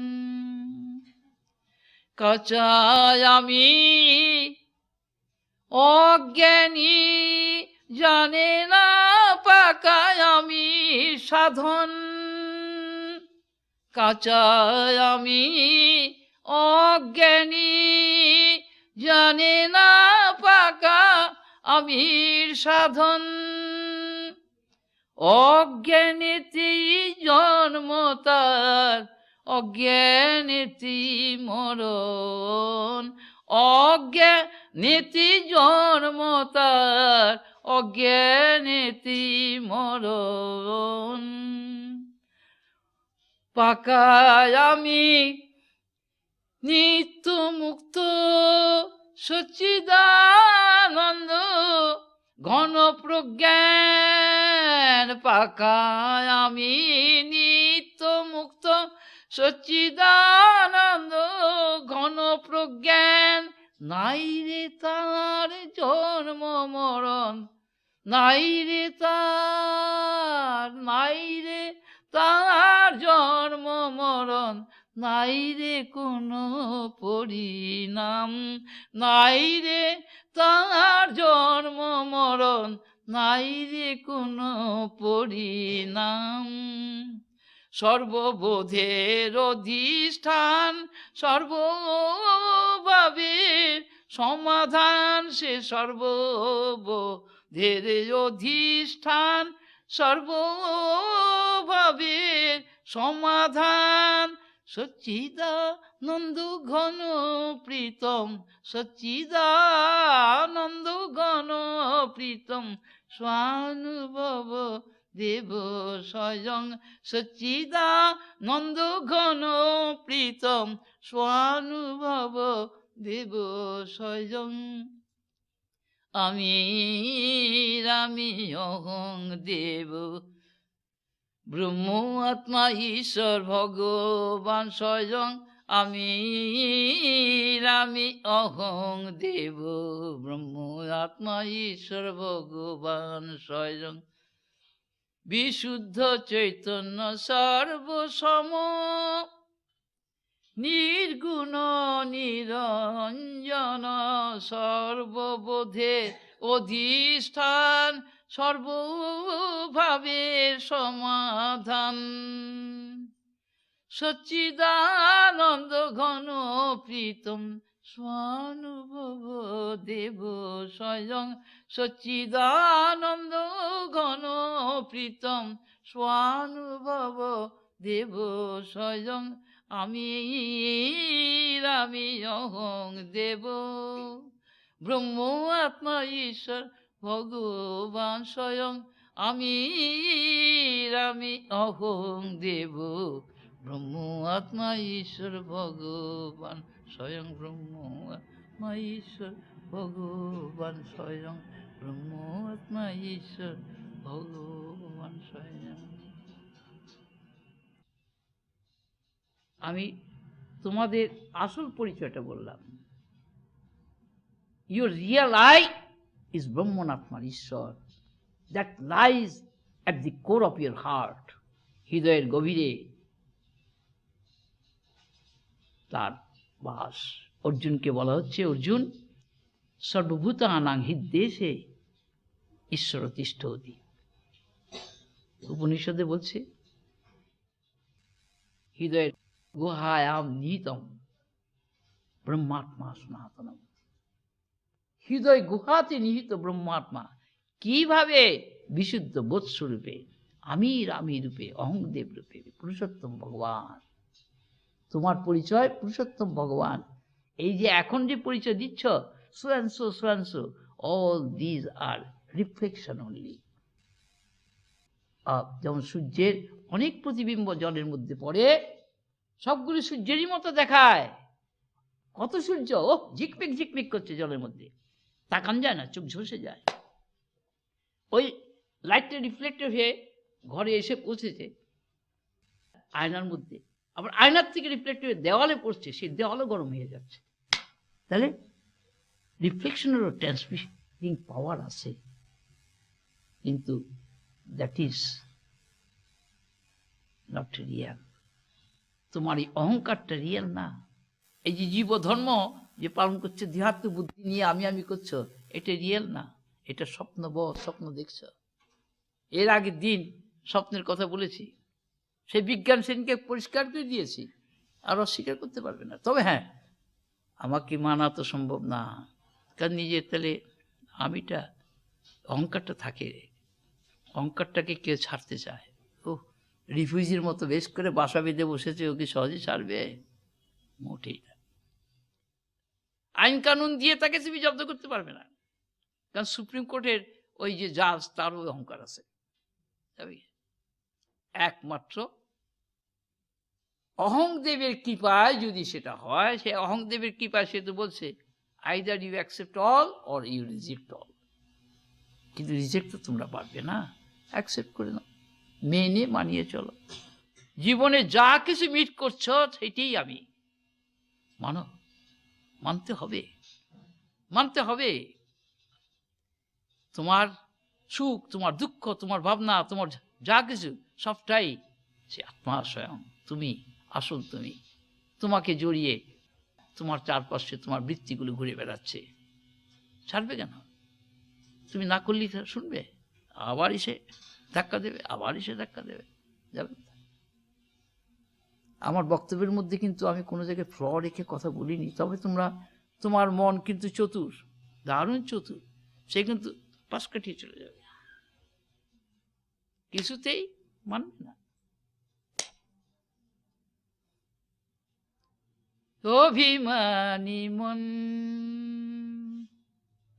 অভিমানী মন, অভিমানী মন, অভিমানী মন, নিত্যপূর্ণ একের মহিমা মানে না, মানে না, মানে না, অভিমানী মন।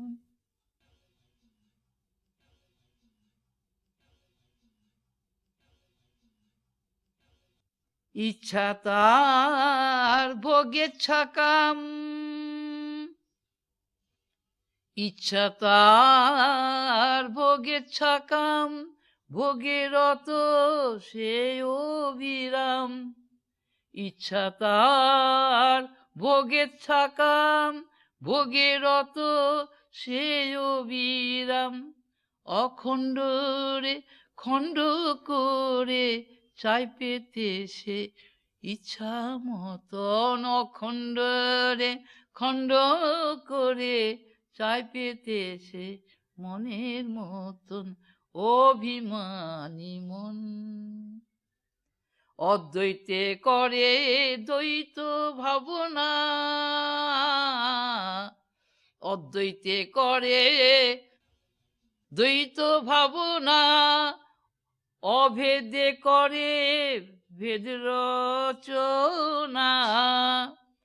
অদ্বৈতে করে দ্বৈত ভাবনা, অভেদে করে ভেদ রচনা। নাম রূপের এ বিশ্ব কল্পনা, নাম রূপের এই বিশ্ব কল্পনা, দেহ বুদ্ধি ভোগবাসনা, দেহ বুদ্ধি ভোগবাসনা। জন্ম মৃত্যু জ্বালা যন্ত্রণা, জন্ম মৃত্যু জ্বালা যন্ত্রণা, দুঃখ কষ্টের সর্বকারণ, অভিমানী মন। নিত্যপূর্ণ একের মহিমা মানে না, মানে না, মানে না, অভিমানী মন। মানবে না। কাজে যতই জপ তপ করো না কেন, সেটাও একটা স্বার্থের জন্যে। খালি বলছে ভগবান দাও দাও দাও, কত জনম যে দিয়েছে, কত যে পেয়েছ, এখন ফিরিয়ে দিতে যদি বলে, পারবে দিতে? ছোটবেলার থেকে তো কম পাওনি, সাপ্লাই তো যথেষ্ট হয়েছে। Can you return? কিছুই দিতে পারবে? কিছুই দিতে পারবে না। ওরে ভগবান সব ফুরিয়ে গেছে, কি করব, তুমি তো দয়ালু, ও তুমি নিজ গুণে ক্ষমা করে দিও। আরে সে তো ক্ষমা করিয়াছে। তোমার আত্মা তোমাকে বরণ করে তোমাকে বুকে ধরিয়ে রেখেছে, তুমি শুধু তার কথা ভাবো না, নেমুখামারি করো, আনগ্রেটফুল। তার কথা ভাবতে গেলে তখন ও এখন ঘুম পাচ্ছে, ও শরীরটা আজকে ভালো না, আজকে পেটটা ভালো না, আজকে মাথা ব্যথা হয়েছে, আজকে ওখানে যেতে হবে, ওকে আসতে বলেছি, সো অ্যান্ড সো, এতগুলো ফর্মালিটিস। হ্যাঁ, দিস ইজ সংসার। কিন্তু আমি তোমাদের সামনে সংসারের জায়গায় সমসারের কথা বলছি, that is reality as it is. এইখানে কোনো বস্তু রিয়ালিটির বাইরে নাই, but that can be appreciated only by self knowledge. সমস্ত কিছুই সত্য একমাত্র আত্মবোধে। দেখো, ব্রহ্মবোধে জগৎ সত্য, জগৎবোধে তা আবৃত। জগৎবোধ তুমি ব্রহ্মকে পাবে না, কোথাও পাবে না। ওই তাকে নিয়ে পারলে শিক্ষার পাঠ করতে পারো, তার বেশি হবে। আত্মশিক্ষা তাতে আসবে না। কাজেই অজ্ঞান কারণটাকে দূর করা একমাত্র আমি বোধে তাকে গ্রাস করে নাও। নিমন্ত্রণ বাড়িতে এতগুলো পদ তৈরি হয়েছে, শুধু শুক্তোর পরে ছোলার ডালটা আসছে, তারপরে মুগের ডালটা আসবে, তারপরে কলার ডাল আসবে, এগুলো তো আসলোই না। তারপরে তার সব বাঁধাকপির ঘন্ট, মুড়ি ঘন্ট, এগুলো তো বাদ হয়ে গেল, মাছ মাংস টাংস তো সব পড়ে রইল। করবে, জীবের পেট শক্তপোক্ত না, তবু যদি ভীমের মতো 2-4টা আসে তাহলে খুব ভালো। তোমরা জানো না, তোমরা নিজেদের খুব দুঃখী মনে করো, কিন্তু জীবনে তোমাদেরই পাশে যারা জন্মগ্রহণ করেছে, যাদের তোমরা ছবিতে পাও দেখো, তাদের জীবনে কিন্তু লক্ষ্যভাগের 1 ভাগ দুঃখ আমরা কেউ পাই না। তবু আমরা বলি দুঃখী, আমার কত কষ্ট, কত দুঃখ। মানে সত্যি প্রত্যেকেই জাস্টিফাই করার চেষ্টা করি যে তার দুঃখই সবার চেয়ে বেশি। হ্যাঁ,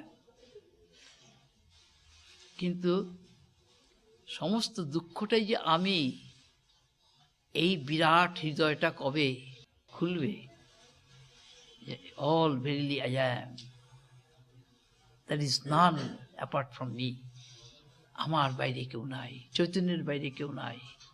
অহং দেব, সমস্ত দেবতার একীভূত ঘনীভূত মূর্তি।